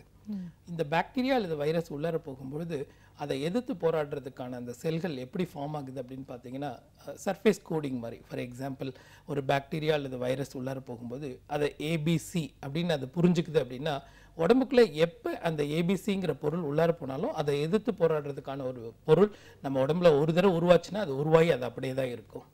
ஆனால் அந்த மாதிரி நடக்கிற பொருள்கள் அந்த கிருமிகளை மட்டும்தான் அழிக்கணும். அந்த கிருமிகளை அழிச்சிட்டு அதோட நிறுத்திடும். அதுக்கப்புறம் அது போய் ஒரு இடத்துல டார்மெண்ட்டாக உட்காந்துக்கிறோம். பட் இப்போ இந்த மாதிரி வைரஸ் புதுசாக வருகின்ற டெங்குவிலிருந்து வருகின்ற சில வைரஸ் அல்லது இந்த மற்ற காய்ச்சல்களில் வர வைரஸில் என்ன நடக்குது அப்படின்னா, இந்த கிருமிகள் உள்ளார போய் அழிக்கப்பட்டால் கூட அதனுடைய மறுபகுதிங்கிறது ரியாக்டிவ் ஆர்த்ரைட்டிஸ் என்று சொல்லக்கூடிய அதில் தான் நிறைய பேர் பாதிக்கப்படுறாங்க. அது ஏன் இந்த ரியாக்டிவ் ஆர்த்ரைட்டிஸ் வருது அப்படின்னு நம்ம தெரிஞ்சுக்கணும் அப்படின்னா, நம்ம உடம்புல இருக்க ஒவ்வொரு எலும்புகளையும் கனெக்ட் பண்ணுற டிஷ்யூக்கு பேர் வந்து கனெக்டிவ் டிஷ்யூஸ், அதுக்கு பேர் வந்து லிகமெண்ட்ஸ், அந்த உள்ளார இருக்க அந்த பர்டிகுலர் ஜாயிண்ட் அப்படின்னு சொல்லுவோம். அந்த ஜாயிண்ட்ல இருக்க ஒவ்வொரு இன்டர்னல் மாலிகுல், அந்த லிகமெண்ட்ல இருக்க இன்டர்னல் மாலிகுல் பேர் கொலாஜன் அப்படின்னு பேர். அந்த கொலாஜனுடைய பேசிக் மாலிகுலுடைய சர்ஃபேஸ் கோடிங் ஏபிசி பிளஸ் அப்படின்னு இருக்கும். ஆனா நம்ம உடம்புக்குள்ள எதிர்ப்பு சக்தி என்ன பண்ணும், சில சமயங்கள் இந்த ஏபிசியோ ஏபிசி பிளஸ்ஸையோ ரெண்டும் ஒன்னா நினைச்சிட்டு அந்த குட்டி குட்டி ஜாயின்ட்ஸ் எல்லாம் போய் அஃபெக்ட் பண்ற அளவுக்கு நம்மளுடைய எதிர்ப்பு சக்தி நம்மளுடைய திசுவே தவறா புரிஞ்சுக்கிட்டு அதை போய் அட்டாக் பண்ணும். அந்த மாதிரி அட்டாக் பண்றதுனால வர்றதுக்கு பேர் தான் ரியாக்டிவ் ஆர்த்ரைட்டிஸ். சிம்பிளாக புரிஞ்சுக்கணுன்னா இதுதான் மெக்கானிசம். நம்மளுடைய ஓன் எதிர்ப்பு சக்தியே நம்மளுடைய திசுவை தவறாக புரிஞ்சு அதை எதிரின்னு நினச்சி அதை போய் அழிக்க ட்ரை பண்ணுறதுனால வர்றது தான் இந்த ஆர்த்ரைட்டிக் மாதிரி இருக்க ஃபினாமினா. ஸோ இதை நம்ம எதிர்த்து போராடும் போது முழுமையாக நம்மளுடைய எதிர்ப்பு சக்தியை நம்மளால் குறைச்சி விட்டுற முடியாது, அல்லது அதை அழித்து அதை விட்டுற முடியாது. ஏன்னா அதுக்கப்புறம் உள்ள சாதாரண ஒரு சின்ன பாக்டீரியா கூட நம்மளை கொண்டுடும். ஸோ அதனால் ரெண்டுக்கும் இடையில நம்ம சில விஷயங்கள் பண்ண வேண்டியிருக்கு. நம்மளுடைய எதிர்ப்பு சக்தியை அது தவறான இடத்துல போரிடுது அப்படின்னு புரிய வைக்கிறதுக்கான சில பேர் தான் இம்யூனோ மாடுலேட்டர்ஸ் அப்படின்னு சொல்லக்கூடிய விஷயங்கள். இந்த இம்யூனோ மாடுலேட்டரில் பெரிய அளவுக்கு சக்ஸஸ் அப்படின்னு இன்றைக்கி இதில் பார்த்தோன்னா அலோபதியில் இமீடியட்டாக சொல்ல முடியாது. லோடோஸ் ஸ்டீராய்ட்ஸ் அப்படி கொடுக்குறாங்க. அதுக்கப்புறம் சில மருந்துகள் இதை மாதிரி இதை குறைக்கிறதுக்கான மருந்துகள் கொடுக்குறாங்க. பட் முக்கியமாக இந்த பர்டிகுலர் காலகட்டங்களில் நம்ம டெங்கு ப்ளஸ் இந்த வைரஸில் அஃபெக்ட் ஆகும்போது இந்த மோஸ்ட் சக்ஸஸ்ஃபுல் ட்ரீட்மெண்ட் அப்படின்னு பார்க்கும்போது நிலவேம்பு தான் இன்றைக்கி உண்மையிலே சொல்லப்போனால் இதில் ரொம்ப சக்ஸஸ்ஃபுல்லாக இருக்கிற இம்யூனோ மாடுலேட்டர். என்னடா ஒரு நாட்டு மருந்தை பற்றி ஒரு அலோபதி டாக்டர் இப்படி சொல்கிறாருன்னு நினைக்க வேணாம்.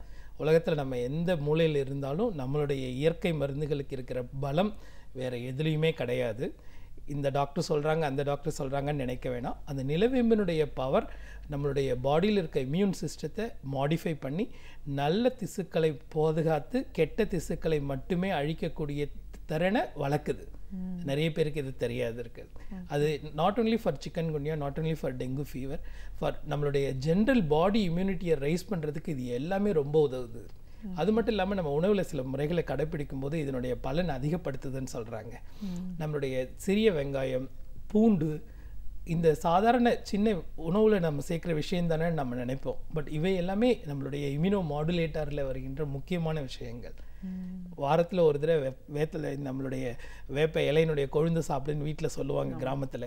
நாம் யாரும் அதை ரொம்ப பெருசாக அதை மதித்தது கிடையாது. பட் அதில் இருக்க பெரிய இம்யூனிட்டி பவர் இன்றைக்கி எந்த விதமான அலோபதி மருந்துலேயும் இருக்குன்னு சொல்கிறது வந்து ஈடாகாது இருக்குது. ஸோ இந்த மாதிரி எதிர்ப்பு சக்திகளை உருவாக்கக்கூடிய இயற்கை முறைகளை நம்ம பாதுகாத்து நம்ம அதை செஞ்சுட்டு வந்தாலே இதுலேருந்து நம்ம தப்பிக்கிறதுக்கான வழிமுறைகள் ஜாஸ்தியாக இருக்குது.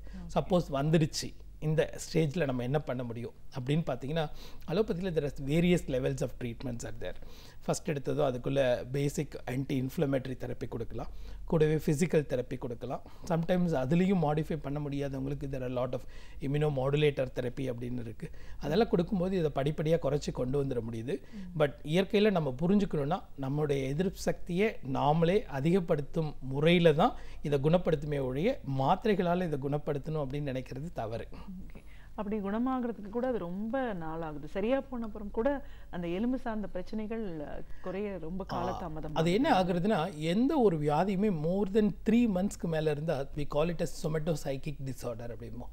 3 மாதத்துக்கு மேலே நம்ம உடம்புல ஒரு இடத்துல வலி இருந்துச்சுன்னா அது என்ன பண்ணும், பிரெயினில் போய் ஒரு சேனலை ஓப்பன் பண்ணிடும். அது என்ன பண்ணுது அப்படின்னா, நம்ம காலையில் எழுந்திரிச்சதும் ப்ரஷ் பண்ணுறோம், காஃபி குடிக்கிறோம், டிஃபன் சாப்பிட்றோம், வேலைக்கு போகிறோம், கொஞ்சம் வீட்டுக்கு வந்ததுக்கப்புறம் திருப்பி கொஞ்சம் ரிஃப்ரெஷ் பண்ணிவிட்டு சாப்பிட்றோம், தூங்குறோம். This is all called condition reflexing. நமக்கு எதுவுமே இல்லாமல் நாம் எதுக்கும் கட்டளை இடாமலே தானாக நடக்கிற விஷயங்கள். இந்த மாதிரி என்ன பண்ணுன்னா, நம்மளுடைய மூளை ஒரு குறிப்பிட்ட ஆக்ஷனை 3 மாதத்துக்கு மேலே தொடர்ந்து பண்ணிகிட்டே இருந்துச்சுன்னா அது என்ன பண்ணும், இது நம்மளுடைய வாழ்க்கையினுடைய வழிமுறைன்னு அதுவே நினச்சிக்கும். ஸோ அதனால் என்ன பண்ணும், காலையிலங்காட்டி தூங்கி எந்திரிக்கும் போதே இட் ஓப்பன் அப் அ ஸ்விட்ச் லைக் திங்.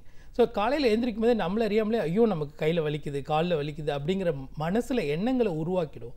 ஸோ இந்த மாதிரி க்ரானிக் பெயின் சிண்ட்ரோம் வரதுக்கான மெயின் ரீசனே நாம் நம்மளுடைய மனசை கண்ட்ரோல் பண்ண முடியாமல் தவிக்கிறது தான் கஷ்டமான விஷயங்கள். உடம்பு ரெக்கவர் ஆனாலும் நம்ம மனசையும் சேர்த்து ரெக்கவர் பண்ணணுங்கிறது தான் இதில் முக்கியமான விஷயமே வழியே வெறும் உடம்பு மட்டும் ரெக்கவர் ஆகி இதில் பிரயோஜனம் கிடையாது. ஸோ அந்த வழியிலேருந்து நம்ம வெளியில் வந்துட்டோங்கிற நம்பிக்கை ஃபஸ்ட்டு வரணும். அந்த நம்பிக்கையில் நாம் அடுத்த வேலையை பார்க்கணுங்கிற எண்ணங்கள் இருந்துச்சுன்னா இதில் ஈஸியாக வெளியில் வந்துட முடியும். இப்போ இந்த எலும்பு சம்பந்தமான பிரச்சனைகள் அப்படின்னு பார்க்கும்போது ஒரு விபத்து நேர்ந்தாலும் இல்லை வயது மூப்புனாலேயோ ஒரு தேய்மானம், இந்த மாதிரியான பல காரணங்களால் நம்ம அறுவை சிகிச்சை அப்படின்றத நம்ம பார்க்குறோம். இப்போ அறுவை சிகிச்சை அப்படின்னு வரும்போது இது எந்த அளவுக்கு அவசியம் சொல்லுங்க? ஒரு அறுவை சிகிச்சை இவருக்கு தேவைப்படுது அப்படின்னா எந்த அளவுக்கு அது முக்கியத்துவம் வாய்ந்ததாக இருக்கும் எந்த காலகட்டத்தில்? எப்பொழுதுமே இது 2 விதமாக பார்க்கலாம். ஒன்று விபத்து சம்மந்தப்பட்டது, இன்னொன்று அந்த வயது ஆகும் பொழுது ஏற்படுகின்ற மாற்றத்தினால் ஏற்படும் உண்மையான அறுவை சிகிச்சைகள் அப்படின்னு பார்க்கலாம். விபத்தினால் ஏற்படுகின்ற இடங்களில் எப்போ அறுவை சிகிச்சை நமக்கு ரொம்ப தேவைப்படுது அப்படின்னா, ஏன்னா இப்போ காலகட்டங்களில் நமக்கு நிறைய விஷயங்கள் அவைலபிளாக இருக்குது. ஃபார் எக்ஸாம்பிள் புத்தூர்கட்டு இருக்குது, நாட்டுக்கட்டு இருக்குது, நம்ம எதுவுமே இப்போ நம்ம வீட்டில் இருந்தாலே சரியாகிடுங்கிற நிலைமை இருக்குது. இது எல்லாத்தையும் மீறி ஏன் இந்த அறுவை சிகிச்சை நமக்கு சில சமயங்கள் தேவைப்படுது? ஃப்ராக்சரை 2 விதமாக பிரிக்கலாம். ஒன்று வந்து டயஃபேசியல் ஃப்ராக்சர், எலும்பினுடைய நடுப்பகுதியில் ஏற்படுகின்ற மாற்றங்கள்.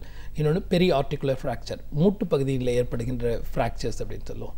இந்த எல்லா ஃப்ராக்சருமே இயற்கையாக புரிஞ்சுக்கணும் அப்படின்னா சிறு குழந்தைங்களில் 6 வாரங்களில் தானாகவே செட் ஆகிடும். பெரியவங்களாக இருந்தால் 3 மாதங்களில் தானாகவே சரியாயிடும். அப்படியே சரியாகிற ஃப்ராக்சருக்கு ஏன் நம்ம ஆப்ரேஷன் பண்ணணும்? இதுதான் எல்லாருக்கும் மனசுலேயே இருக்க கொஸ்டின். பட் ஒரே ஒரு விஷயம் என்ன பார்க்கணும் அப்படின்னா, ஒரு எலும்பு உடஞ்சதுன்னா அதே பொசிஷனில் நம்ம திருப்பி ஒட்ட வைக்கும் பொழுது தான் நம்மளுடைய கை அல்லது காலினுடைய லெங்த் ஈக்குவலாக இருக்க முடியும் இருக்குது. இப்போ நம்மளுடைய கால் 2மே ஈக்குவலாக இல்லை அப்படின்னா நம்மளால் நடக்கிறப்ப அந்த தடுமாற்றங்கள் தெரிய தான் செய்யும். நம்மளுடைய தொழில்னு அதே அளவுக்கு செய்ய முடியுமா அப்படின்னு சொல்ல முடியாது. ரெண்டாவது 2 கால்லையும் ஏற்ற இறக்கம் இருந்தால் குறிப்பிட்ட காலகட்டத்திலேயே முதுகில் வலி வர ஆரம்பிச்சிடும். ஸோ மேல் யூனியன் அண்ட் நான் யூனியன் நம்ம சொல்லக்கூடிய தப்பான முறையில் அந்த எலும்பு சேர்றதை தவிர்க்கிறதுக்கும் எலும்பு சேராமலே போகாமல் இருக்கிறத தவிர்க்கிறதுக்கும் சில சமயங்களில் ஆப்ரேஷன் இன்றியமையாதது ஆகும். எஸ்பெஷலி இந்த பெரிய ஆர்டிகுலர்னு சொல்லக்கூடிய மூட்டு பகுதிகளுக்கு உட்பட்ட பகுதிகள் உடஞ்சி சிதைவடையும் பொழுது அதை ரீகன்ஸ்ட்ரக்ட் பண்ணி அதே மாதிரியே மூட்டை நம்ம ரீகன்ஸ்ட்ரக்ட் பண்ணலைன்னா பிற்காலத்தில் அந்த மூமெண்ட்டே இல்லாமல் போய்டும் இருக்குது. அந்த மூமெண்ட்டே இல்லாமல் போயிடுச்சுன்னா நம்மளால் கையை மடக்க முடியல, நீட்ட முடியல, சாப்பிட முடியல, ஒர்க் பண்ண முடியல, கம்ப்யூட்டரில் ஒர்க் பண்ண முடியல, தானாக வண்டி ஓட்ட முடியல. இந்த மாதிரி காலகட்டங்களில் நம்மளால் இன்றைக்கி யாருமே துறை சார்ந்தோ அல்லது தனிப்பட்ட நபர் சார்ந்தோ நம்மளால் வாழ முடியாது. தனிநபர் நம்மளை நாமே பார்த்துக்கொள்வதற்கு கண்டிப்பாக நம்மளுடைய ஹெல்த் ரொம்ப முக்கியம். திருப்பி பழைய நிலைமைக்கு நம்ம வருவதற்கு இந்த அறுவை சிகிச்சைகள் ரொம்ப சீக்கிரமாக பேஷண்ட்டை நல்லாக்குதுங்கிறது தான் உண்மை. சில சமயங்கள் அறுவை சிகிச்சைகள் இல்லாமலே சரியாகிறதுக்கு வெறும் மாவுக்கட்டு அல்லது சில சமயம் ஸ்லிங், சில சமயம் மாத்திரைகள், இது மட்டுமே போதும். ஸோ எல்லா அடிப்பட்ட ஃப்ராக்சருக்கும் அறுவை சிகிச்சைங்கிறது அவசியம் இல்லை. பட் உண்மையான அறுவை சிகிச்சைகள் செய்யப்பட வேண்டிய காலகட்டத்தில் கண்டிப்பாக அறுவை சிகிச்சை செய்து கொண்டால் அவர்களுடைய வாழ்க்கை அந்த குறிப்பிட்ட காலகட்டத்துக்குள் நார்மலாகி தன்னுடைய பழைய நிலைமை அடைவதற்கு இது கண்டிப்பாக உதவும். இது ஒரு ஆங்கிள். இன்னொன்று பெரியவங்களில் மெயினாக ஏன் இந்த ஆப்ரேஷன் அப்படின்னு பார்த்தீங்கன்னா, இப்போ எல்லாருமே இப்போ குறிப்பிட்ட காலகட்டங்களில் பார்த்தீங்கன்னா, நான் கிட்டத்தட்ட 20 வருடங்களாக இந்த துறையில் நான் இருந்துக்கிட்டு இருக்கேன்.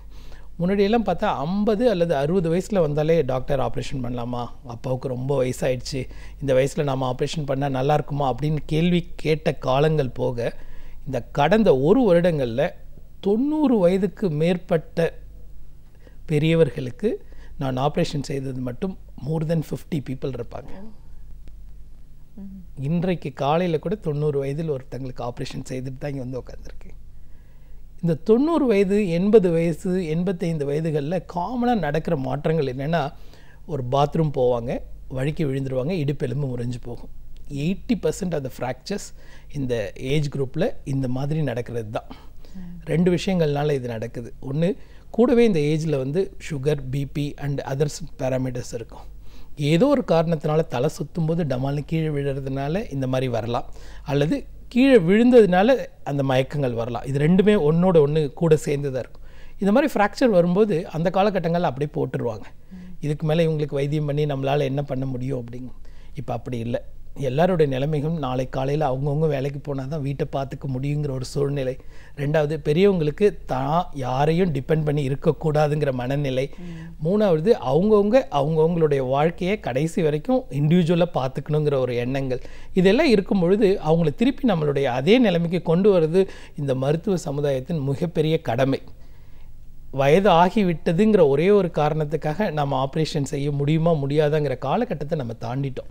இன்றைக்கி முக்கியமான விஷயம் என்னென்னா, பெரியவங்களுக்கு ஆப்ரேஷன் பண்ணுறதுக்கும் சிறியவங்களுக்கு ஆப்ரேஷன் பண்ணுறதுக்கும் ஆர்த்தோபெடிக் சர்ஜரியில் ஒரு பெரிய வித்தியாசங்கள்னு சொல்ல மாட்டேன்.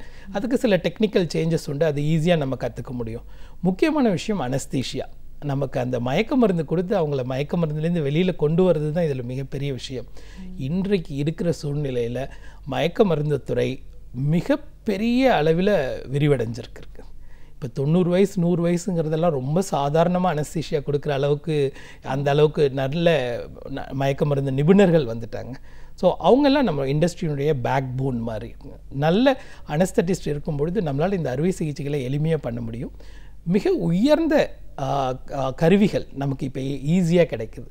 நிறைய இம்போர்ட்டட் கருவிகள், ஒரு 20 வருடங்கள் 30 வருடங்கள் அந்த கருவி போட்டால் இன்னும் 30 வருஷத்துக்கு நல்லா இருக்குங்கிற ஸ்டாட்டிஸ்டிக்கோட நிறைய ஹிப் ரீப்ளேஸ்மெண்ட், நீ ரீப்ளேஸ்மெண்ட் கருவிகள் இந்தியாவில் வெளிநாடுகளையோட 10ல் 1 மடங்கு விலையில் கிடைக்குது. அதுதான் மிகப்பெரிய விஷயம். ஒரு சின்ன விஷயம் சொல்லணும் அப்படின்னா, ஒரு இடுப்பெலும்பு முறிஞ்சு இந்த மாதிரி ஒரு கஷ்டமான சமயங்களில் ஒரு ரிவிஷன் ஹிப் இம்ப்ளான்ட் போட்டு ஒரு ஹிப் ரீப்ளேஸ்மெண்ட் பண்ணுறதுக்கு இன்றைய காலகட்டங்களில் ஒரு 2.5 லட்சத்துலேருந்து 3 லட்சம் ரூபாய் ஆகிறது நம்மளுடைய தமிழ்நாட்டில் ஒரு ஆவரேஜான மிடில் கிளாஸ் ஹாஸ்பிட்டலில் நம்ம பண்ணுறதுக்கு. இதே ஆப்ரேஷன் இன்றைக்கி யுனைடெட் ஸ்டேட் ஆஃப் அமெரிக்காவில் பண்ணுறதுக்கு குறைந்தபட்சம் 1 கோடி ரூபாய் ஆகிறது. இந்தியாவின் மருத்துவ அளவு உலக நாடுகளை விட அதிக அளவுக்கு எக்ஸ்பர்ட் இருந்தும் நம்மளுடைய மருத்துவ காஸ்ட் மற்ற கண்ட்ரிகளோட கம்பேர் பண்ணும்போது மிக குறைவு.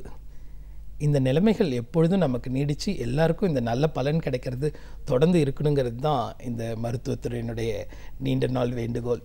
நிஜமா சார். இப்போ இந்த அறுவை சிகிச்சையை சொல்லும் போது இந்த டெக்னிக்கல் அட்வான்ஸ்மெண்ட்டும் நிறைய இருக்குன்னு சொல்லியிருக்கீங்க.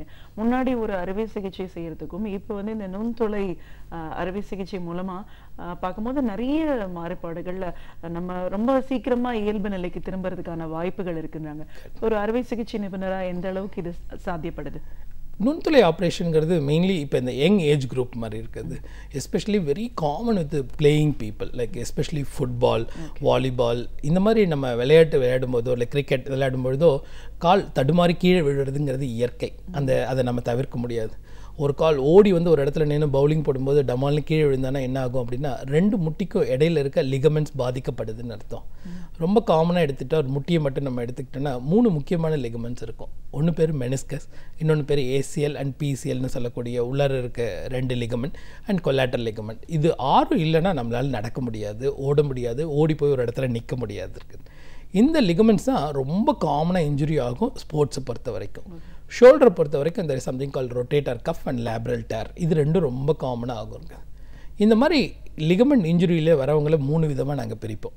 Acute injury with only strain அப்படின்னு வந்தாங்கன்னா அவங்களுக்கு சின்ன சின்ன தெரப்பி கொடுத்து சரி பண்ணிடலாம். வெறும் ஒரு க்ரையோ தெரப்பி கொடுத்து கொஞ்சம் அடிக்குவேட்டாக ரெஸ்ட் கொடுத்து அவங்களுக்கு தேவையான மெடிசின்ஸ் கொடுத்து ரீஹாபிலிட்டேஷன் எக்ஸசைஸ் பண்ணாலே நிறைய பேர் அதில் சரியாயிடுவாங்க. But some of the days ரொம்ப க்ரூஷியல் டேர்ஸாக இருக்கும். இப்போ ஒரு மெனிஸ்கல் டேர் அப்படி இருக்குது அப்படின்னா அது எப்படி யூஸ்வலாக கண்டுபிடிக்கலான்னா அடிபட்டிருக்கும், அடிபட்டு முடிஞ்சதும் கால் நடக்கிட்டே இருப்பாங்க, ஒரு குறிப்பிட்ட தூரத்தில் டக்குன்னு லாக் ஆகி நின்றுடுவாங்க. அவங்களால அதுக்கு மேலே நடக்க முடியாது. ஒரு காலை லைட்டாக ஆட்டி அதுக்கப்புறம் நிறுத்தி அதுக்கப்புறம் போனால் தான் அவங்களால அந்த காலையை நகர்த்தி எடுத்து வைக்க முடியும். அப்படின்னா 2 மூட்டு எலும்புகளுக்கும் இடையில இருக்க அந்த மெனிஸ்கஸ் விட்டு போயிருக்கு அப்படின்னு அர்த்தம். அந்த மாதிரி லாக்கிங் ஃபினாமினா வந்துச்சுனாலே அந்த டேர் வந்து ரொம்ப பெரிய டேராக இருக்குது அப்படின்னு அர்த்தம். அந்த மாதிரி சமயங்களில் ஒரு எம்ஆர்ஐ எடுத்து பார்த்து அந்த சில சமயங்கள் அந்த ஜவ்வை ஒன்றாவே தச்சு சரி பண்ண முடியும் நுண்துளையிலேயே. அல்லது தேவையில்லாத பகுதிகள் ரொம்ப சிதைவடைஞ்சிச்சுன்னா பார்ஷியல் மெனிசெக்டமின்னு சொல்லுவோம். அந்த மாதிரி பண்ணால் அடுத்த நாள் காலையிலேருந்து அவங்க நார்மலாக நடக்க ஆரம்பிச்சிருவாங்க. ஸோ வாழ்க்கையில் நடக்கவே முடியாது, ஒரு ஸ்டெப் எடுத்து வச்சா கூட இருக்குங்கிறவங்க அடுத்த நாள் அப்படி ஒரு இன்சிடென்ட் இருந்துச்சா அப்படின்னு நினைக்கிற அளவுக்கு ரெக்கவர் ஆக முடியும். இந்த ஏசிஎல் இன்ஜுரி தான் very very very common injury இந்த ஸ்போர்ட்ஸ் இன்ஜுரியை பொறுத்த வரைக்கும். ஒரு வருடங்களுக்கே குறைஞ்சது ஒரு 200-250 பேஷண்டாவது இதில் ஆப்ரேஷன் பண்ணிகிட்ருக்கோம். பட் இந்த பர்டிகுலர் ஏசிஎல் ஆப்ரேஷன் பொறுத்த வரைக்கும் நுண்துளை ஆப்ரேஷனில் முக்கியமான விஷயம் என்னென்னா அந்த டைமிங் ஆஃப் ஆப்ரேஷன். ஒரு பேஷண்ட் அடிபட்டு வந்தாங்கன்னா அன்றைக்கே ஆப்ரேஷன் பண்ணணுங்கிறது அவசியம் கிடையாது. அதில் அடிபட்டிருக்க மற்ற திசுக்கள் சரியாகிறதுக்கு ஒரு 2 வாரங்கள் டைம் கொடுத்துட்டு அதுக்கப்புறம் ஒரு நுண்துளையிலே நம்ம உடம்புலேயே கடவுள் இதுக்கு ஒரு ஸ்பேர் லிகமெண்ட் மாதிரி ஒரு ஹாம்ஸ்ட்ரிங் டெண்டன் கொடுத்துருப்பாங்க. ஸோ 2.5 சென்டிமீட்டர் அண்ட் 1.5 சென்டிமீட்டர் இந்த இன்சிஷன்லேயே அந்த ஹோல் ஆப்ரேஷன் முடிஞ்சு அடுத்த நாள் காலையில் நடக்க ஆரம்பிச்சிருவாங்க. அவங்களுடைய கால் 0 to 90 degree to 100 degree next day bend பண்ண ஆரம்பிச்சிருவாங்க. ஒரு பிரேஸ் மட்டும் கொடுப்போம், நடக்காது. Sports activity depends on damage உள்ளார இருக்கிறத பொறுத்து. வெறும் ஐசோலேட்டட் இன்ஜுரி ஏசிஎல் மட்டும் இருக்குது அப்படின்னா 3 months they come back to 90% of our normalcy. 6 months reasonable amount of sports activity போயிடுவாங்க. 1 year the regain their original power. So இந்த மாதிரி கரெக்டான டயக்னோசிஸ் கரெக்டான டைமிங் வந்தோன்னா அந்த கீஹோல் சர்ஜரியில் நிறைய மிராக்குலஸ் சேஞ்சஸ் இப்போ நடக்க ஆரம்பிச்சிருச்சு. ஏன்னா முன்னாடிலாம் அந்த பர்டிகுலர் இன்ஜுரி வந்தால் ஐயோ இதுக்கு மேலே என்னால் ஸ்போர்ட்ஸ்க்கு போக முடியாது, நான் ரிட்டையர்ட் அப்படிங்கிற காலகட்டங்களை மீறி ஒரே ஒரு இட்டாலியன் ஃபுட்பாலருக்கு 6 தடவை இந்த ஏசிஎல் ரீகன்ஸ்ட்ரக்ஷன் பண்ணி இன்னும் விளையாடிட்டு இருக்கவங்கெல்லாம் இருக்காங்க. ஸோ இந்த விளையாடணுங்கிற ஒரு எண்ணம் இருந்து நாம் இந்த மாதிரி ஒரு லிகமெண்ட் இன்ஜுரி வந்துருச்சே நாம் ஏன் விளையாடக்கூடாதுன்னு நினைக்கிறவங்களுக்கு ரொம்ப சிம்பிளான ஆப்ரேஷன் இது. பண்ணும்போது டெஃபினட்டாக நல்லாகிறதுக்கான வாய்ப்புகள். பெண்கள் பொறுத்த வரைக்கும் பார்த்தீங்கன்னா நீங்கள் முன்னாடி பேசும்போதே சொன்னீங்க ஆஸ்டியோபோரோசிஸ் ரொம்ப ஒரு காமன், ஹார்மோனல் இம்பேலன்ஸ் இப்படின்னா நம்ம சொல்கிறத பார்க்குறோம். இன்னைக்கு இந்த தேய்மானம் அப்படிங்கிறதுக்கு வந்து நிறைய காரணங்கள் இருக்கிறதையும் சொல்கிறீங்க. ஸோ இப்போ எலும்புக்கும் பெண்களுக்குமான ஒரு தொடர்பு ரொம்ப முக்கியமான கேள்வி. என்னை பொறுத்த வரைக்கும் இது வந்து நம்ம கண்டிப்பாக டிஸ்கஸ் பண்ண வேண்டிய விஷயங்கள். ஏன்னா இன்றைக்கி இருக்க சூழ்நிலையில் நம்மளுடைய பெண்கள் தான் நம்மளுடைய குடும்பத்தை வந்து தலைகீழாக பார்த்துக்கிறது அப்படிங்கிறது தான். நம்மளுடைய கல்ச்சரை வந்து எவ்வளவு முறைகள் நாம் திரும்ப திரும்ப சொன்னாலும் இதை மாதிரி ஒரு கல்ச்சர் உலகத்தில் கொண்டு வரதுக்கு இன்னும் ஒரு மாநிலத்தினால் முடியாது. இன்றைக்கி என்னைக்கு இருந்தாலும் அம்மாங்கிற ஒரு ஸ்தானத்தில் ஒருத்தவங்க இருக்கிறதுனால தான் இன்றைக்கி இந்தியாவில் தமிழ் குடும்பங்கள் அப்படிங்கிறது மட்டும் இல்லை, தமிழ்ங்கிறதுல நம்மளுடைய இந்தியாவே நிலச்சி நிற்குதுங்கிறதே சொல்லுவோம். ஆனால் இதில் இப்போ என்ன ஒரே ஒரு வருத்தமான விஷயம்னா எல்லா அம்மாக்களுமே தன்னுடைய உடம்பை பற்றி கவலைப்படாமல் தன்னை சுற்றி இருக்கவங்களை மட்டுமே கவலைப்பட்டு ஒரு குறிப்பிட்ட பீரியட்க்கு அப்புறம் அவங்களுடைய ஹெல்த் பாதிக்கப்படுறதை உணர மாட்டுறாங்க. என்ன பண்ணலாம் லைக் சின்ன குழந்தைகளிலிருந்தே நம்ம வருவோம். ஒரு பெண் குழந்தை பிறக்குது, அந்த பெண் குழந்தை பிறக்கும் பொழுதுலேருந்தே நமக்கு ஃபஸ்ட்டு எடுத்தது நோட் பண்ண வேண்டியது, is Dhar any flat food? நம்ம நார்மலாக குழந்தைங்களுக்கு காலில் எதுவும் சப்பக்கால் இருக்கா அப்படிங்கிறத பார்க்கணும். நடக்கும்போது கால் வளைவோடு நடக்கிறாங்களா இல்லையா அப்படின்னு பார்க்கணும். இது ரெண்டுமே one of the reason towards vitamin D deficiency. சின்ன குழந்தைகளே very common to have vitamin D deficiency. அது ஆரம்பத்திலே இந்த விட்டமின் டி சப்ளிமெண்ட்ஸ் கொடுக்க ஆரம்பிச்சோன்னா ரொம்ப சீக்கிரங்கள் அந்த எலும்புகள் நேராக ஆரம்பிச்சிடும் இருக்குது. நம்ம நினைப்போம், என்னடா வெறும் ஒரு மருந்து கொடுக்குறோம் அதில் போய் எலும்பு எப்படி நேராகும் அப்படின்னா, எலும்பு ரொம்ப இலகிய தன்மையோடு இருக்கும். அந்த விட்டமின் D3யும் கால்சியமும் அடிக்குவேட்டாக உள்ளார போனால் தான் எலும்பு ஸ்ட்ராங் ஆகும்.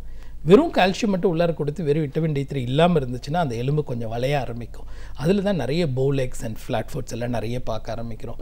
ஸோ சிறு வயதிலேயே இதை ஃபஸ்ட்டு கடைப்பிடிக்கணும். ரெண்டாவது, குழந்தைங்களை வெயிலில் விளையாட வைக்கிறத கண்டிப்பாக ஒரு முக்கியமான விஷயம்னு நினைக்கிறோம். எப்படி குழந்தைங்க நல்லா படிக்கணும், பாட்டு பாடணும், டான்ஸ் ஆடணும் அப்படின்னு நம்ம நினைக்கிறோமோ, அதே மாதிரி அந்த குழந்தைங்களை நாம் கொஞ்சமாவது ஒரு கேர் எடுத்து அவங்க கூட வெயிலில் போய் விளையாடுறதுக்கு ஒரு முயற்சி பண்ணால் மட்டும்தான் இயற்கையான முறையில் இந்த விட்டமின் D3ங்கிறது நம்ம ஸ்கின்லேருந்து வர விஷயங்கள். நம்ம ஸ்கின் ஒரு பெரிய ஃபேக்ட்ரி மாதிரி. எப்போல்லாம் அந்த சூரிய வெளிச்சம் மோர் தென் 20 to 13 மினிட்ஸ் நம்ம படுதோ, அதில் விட்டமின் D3ங்கிறதுக்கு பதிலாக D2 இருக்கும். அதை ஆக்டிவேட் பண்ணுறதுக்கு சன்லைட் தேவைப்படுது. அதை ஆக்டிவேட் பண்ணிச்சுன்னா நம்ம உடம்பே நமக்கு தேவையான விட்டமின் D3 கொடுத்துரும் நமக்கு. ஸோ அந்த மாதிரி இருக்க சூழ்நிலையில் நமக்கு தேவையான அளவுக்கு கால்சியம் அண்ட் விட்டமின் D3 கிடைக்க ஆரம்பிக்குது. அதுக்கு அடுத்தது நம்மளுடைய முக்கியமான விஷயங்கள் ஒரு டீனேஜ் வரும்போது இன்றைய காலகட்டங்களில் குழந்தைங்களுக்கு இருக்க மிகப்பெரிய விஷயங்கள் உடம்பு பருமனாகிடக்கூடாது அப்படிங்கிறதுக்காக நிறைய விஷயங்களை அவாய்ட் பண்ணுறது ஒரு கேட்டகரி. இன்னொரு கேட்டகரி இந்த வெஸ்டர்ன் ஸ்டாண்டர்டில் நான் பீட்சா தான் சாப்பிடுவேன், பர்கர் தான் சாப்பிடுவேன் அப்படின்னு போகிற கேட்டகரி. ஸோ ஒன்றுமே சாப்பிடாமல் உடம்பு லீனாக வச்சுருக்கேங்கிறதுக்காக எதுவுமே சாப்பிடாமல் இருக்கிறதும் நல்லதில்லை. இல்லை நான் மோஸ்ட் வெஸ்டர்னைஸ்டு வே அப்படின்னு சொல்லிட்டு நம்மளுடைய வெஸ்டர்ன் ஃபுட்டை நம்ம மெயின் ஃபுட்டாக கொண்டு வரதுக்கும் அர்த்தங்கள் கிடையாது. இயற்கையான அளவுக்கு நம்ம குழந்தைங்களுக்கு தேவையான கால்சியம் சத்து நம்ம சாப்பாட்டில் கொடுக்கறதுல வச்சு தான் அவங்களுடைய எலும்போட தெம்பு நிறைய வர ஆரம்பிக்குது. சாப்பாட்டில் நமக்கு தேவையான அளவுக்கு மில்க், கீரை, எஸ்பெஷலி நம்மளுடைய முளைக்கீரையிலையும் பாலக்கீரையிலையும் தேவையான அளவுக்கு மீறி கால்சியம் அண்ட் விட்டமின் D3 இருக்கும். சீத்தாப்பழம் உலகத்திலேயே number 1 fruit for calcium and vitamin D3 சீத்தாப்பழம் தான். மற்ற கண்ட்ரிலெல்லாம் அது கிடைக்கிறது ரொம்ப கஷ்டம். நம்மளுடைய கண்ட்ரியில் இயற்கையிலே இப்போ நிறைய இடங்களில் நிறைய டைம் வருஷத்தில் 6-7 மாதங்கள் டெஃபினட்டாக கிடைக்கும். அந்த பீரியடில் அதை எடுத்துக்கலாம்.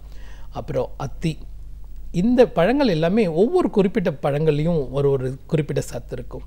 எஸ்பெஷலி இந்த கால்சியம் அண்ட் விட்டமின் D3க்கு இதெல்லாம் ரொம்ப அவசியம். மூட்டு மாற்று அறுவை சிகிச்சை நிபுணரா இன்னைக்கு ஒரு அறுவை சிகிச்சை பற்றி மட்டும் பேசல, நம்ம என்டையர் ஒரு லைஃப் ஸ்டைலுக்கே சின்ன குழந்தைங்கள்லேருந்து வயசானவங்க வரைக்கும் என்ன மாதிரியான விஷயங்களை கடைப்பிடிக்கணும், என்ன டூஸ் அண்ட் டோன்ட்ஸ் நிறைய விஷயங்கள் இன்றைக்கி பேசியிருக்கோம்.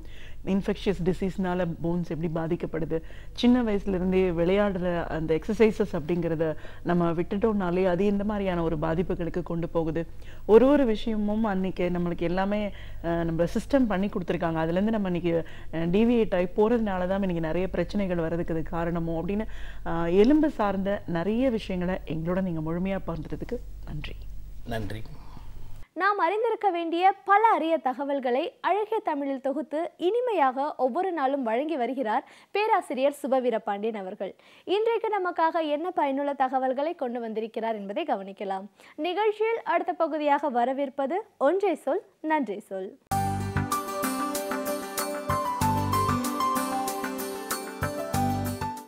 அனைவருக்கும் என் அன்பு வணக்கம்.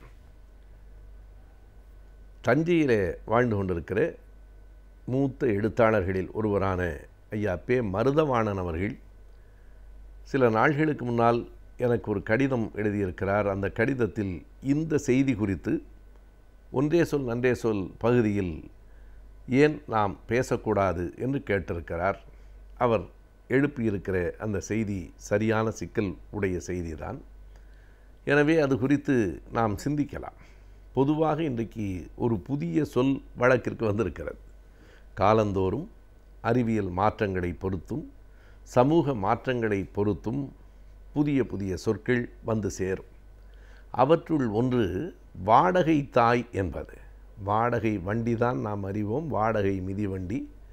ஆனால் முதலாக இப்போதெல்லாம் வாடகை தாய் என்றும் ஒரு சொல் வழக்கிற்கு வந்திருக்கிறது.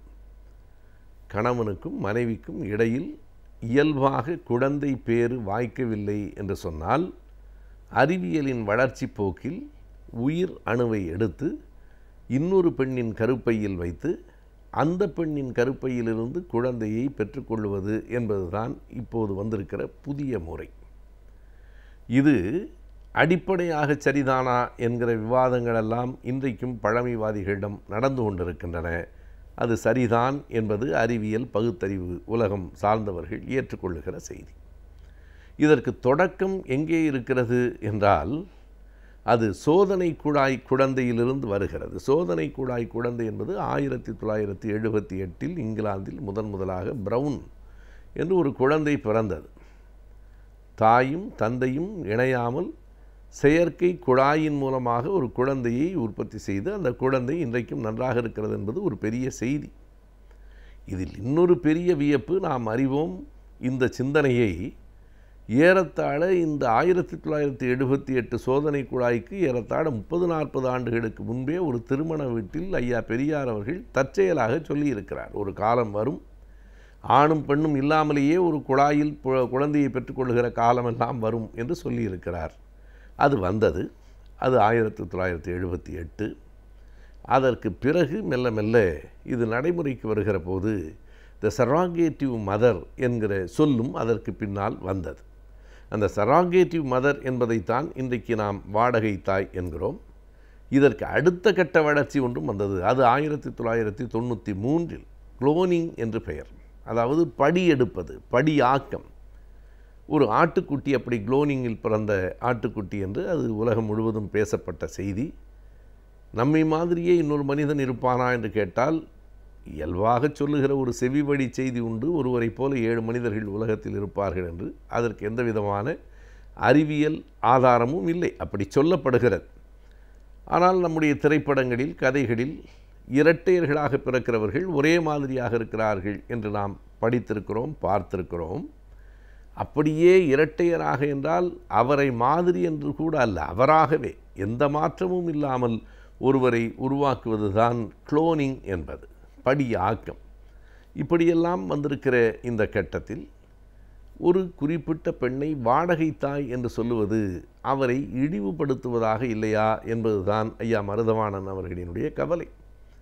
சொற்களில் கூட யார் ஒருவரையும் நாம் காயப்படுத்திவிடக்கூடாது. நாம் நன்றாக அறிவோம், முன்பெல்லாம் உடல் ஊனமுற்றவர்கள் என்று சொல்லி கொண்டிருந்தோம். இன்றைக்கு அந்த வழக்கு மாறி இருக்கிறது. தலைவர் கலைஞர் அவர்கள் தமிழகத்தை ஆண்டபோது இனி யாரும் உடல் ஊனமுற்றோர் என்று அழைக்கக்கூடாது, மாற்றுத்திறனாளிகள் என்று தான் அழைக்க வேண்டும் என்று அவர் குறிப்பிட்டார். ஆங்கிலத்திலும் கூட ஃபிசிக்கலி ஹேண்டிகேப்ட் என்று இருந்தது, பிறகு ஃபிசிக்கலி சேலஞ்சடு என்று மாற்றப்பட்டு இன்றைக்கு அவர்கள் டிஃபரண்ட்லி ஏபிள்டு, மாற்றுத்திறனாளிகள் என்று தான் அழைக்கப்படுகிறார்கள். அப்படி சொல்லில் கூட எவர் ஒருவரையும் நாம் காயப்படுத்திவிடக்கூடாது என்கிற கண்ணியத்தின் அடிப்படையிலே தான் மருதவாணன் அவர்களும் இந்த வினாவை எழுப்புகிறார். ஏன் அவர்களை நாம் வாடகை தாய் என்று அழைக்க வேண்டும்? அந்த குழந்தையை பெற்றுத் தருவதற்காக சன்மானத்தை பெற்றுக்கொள்ளுகிற ஏழை பெண்கள் இருக்கத்தான் செய்கிறார்கள். ஏழ்மை மிகுந்த நாட்டில் இவையெல்லாம் நடக்கும் என்று கேட்டால், நம் சமூகத்தில் முன்பு ஒரு பழக்கம் வெகுவாக இருந்தது, இன்றைக்கும் இருக்கிறது, ஆனால் குறைந்து போயிருக்கிறது. தத்தெடுப்பது, சுவிகாரம் எடுப்பது. ஒவ்வொரு இடத்தில் பிறந்த குழந்தையை இன்னொரு குடும்பத்திற்கு சுவிகாரம் கொடுப்பது என்று நாம் கௌரவமாக சொல்லுகிறோம். விலைக்கு விற்று விடுவது என்பதுதான் உண்மை. அதற்குள் இருக்கிற கசப்பான உண்மை அதுதான். அப்படி குழந்தையை யாராவது பணத்திற்காக கொடுப்பார்களா என்றால், வறுமை அந்த பெற்றவர்களை அப்படி கொடுக்க வைக்கிறது. பணக்காரர்களுக்கு குழந்தை பிறக்காமலும் உணவுக்கே வழியில்லாத ஏழை மக்களுக்கு 10 குழந்தைகள் பிறப்பதாகவும் இருந்தால், இவர்கள் 2 குழந்தைகளை கொடுத்துவிட்டு மீதம் இருக்கிற 8 குழந்தைகளுக்காவது உணவு கொடுப்போம் என்று கருதுவது இயற்கையின் ஒரு உந்துதல் தான்.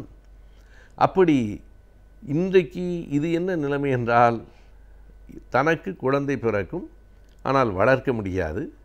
அவர்களால் வளர்க்க முடியும், ஆனால் அவர்களுக்கு குழந்தை இல்லை. எனவே அவர்கள் குழந்தையை தான் சுமந்து பெற்று கொடுக்கிற அந்த காரியத்திற்காக அவர்கள் தருகிற அந்த சன்மானத்தை, தொகையை பெற்றுக்கொள்கிறார் என்பதனால் அவருக்கு வாடகை தாய் என்று ஒரு பெயர் வாய்த்திருக்கிறது. எல்லோரும் அப்படி என்று சொல்ல முடியாது. அதைத்தான் அவர் தன்னுடைய கடிதத்திலே குறிப்பிடுகிறார், எல்லோரும் அப்படி இல்லை. தன் உறவினர்களுக்காக, நட்புக்காக, அன்புக்காக அந்த சுமையை சுமந்து பெற்றுக் கொடுக்கிறவர்களும் உண்டு. அவர்களை போய் நாம் வாடகை தாய் என்று சொல்லலாமா? அப்படி யாராவது செய்திருக்கிறார்களா என்று கேட்டால் மருதவாணன் அவர்கள் அதற்கு ஒரு சான்றையும் எடுத்து காட்டுகிறார். 1991ஆம் ஆண்டு வெளிவந்த மனோரமா இயர்புக்கில் இருக்கிற ஒரு செய்தியை அவர் எடுத்து காட்டுகிறார். 1987 ஜோஹன்னஸ்பர்க் என்கிற நகரில் ஒரு பெண் தன்னுடைய மகளின் கருவை சுமந்து அந்த குழந்தையை பெற்றுக் கொடுக்கிறாள். எனவே அந்த தாயை வாடகை தாய் என்றா சொல்லுவது? எனவே எப்படி சொல்லலாம்? ஆங்கிலத்திலே அவர்கள் எப்படி சொல்லுகிறார்கள் என்றால் ஜெனட்டிக் மதர் என்றும் சராகேட்டிவ் மதர் என்றும் சொல்லுகிறார்கள். ஜெனட்டிக் மதர் என்றால் மரபு அணுக்களின் அடிப்படையிலான தாய், இயற்கையான தாய், இயற்கை தாய் என்று சொல்லுகிறோம். அப்படியானால் சராகேட்டிவ் என்பதற்கு மாற்று, சப்ஸ்டிடியூட் என்றுதான் ஆங்கிலத்திலே பொருள்.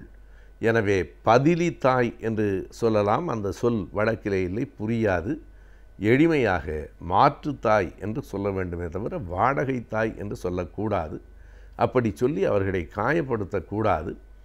எனவே ஒரு தாய் இயற்கையிலேயே தாய், அதனை இயற்கை தாய் என்று சொல்ல வேண்டாம், தாய் என்று சொன்னாலே போதும். தாய், இந்த பெண் மாற்று தாய். இந்த இடத்தில் இன்னொரு செய்தியையும் அவர் நுட்பமாக குறிப்பிடுகிறார். லெனின் காலத்து சோவியத் யூனியனில் ஒரு சட்டத்தில் எப்படி இருக்கிறது என்றால், married mothers and unmarried mothers should be treated equally என்று இருக்கிறது.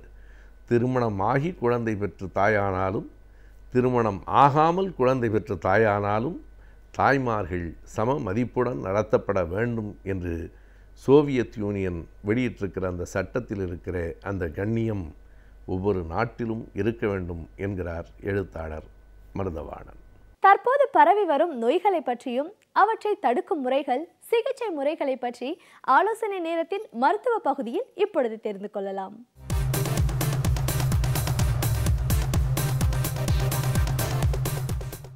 கலைஞர் டிவி நேயர்களுக்கு அன்பான வணக்கங்கள்.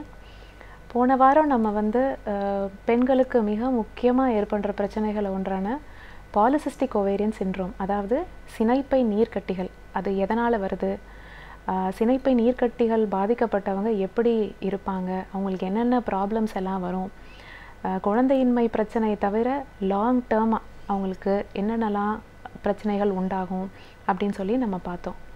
இந்த வாரம் அந்த பாலிசிஸ்டிக் ஓவேரியன் சிண்ட்ரோமுக்கு என்ன தீர்வு, அதை எப்படி நம்ம குணப்படுத்துறது அப்படின்னு சொல்லி நம்ம பார்க்கலாம்.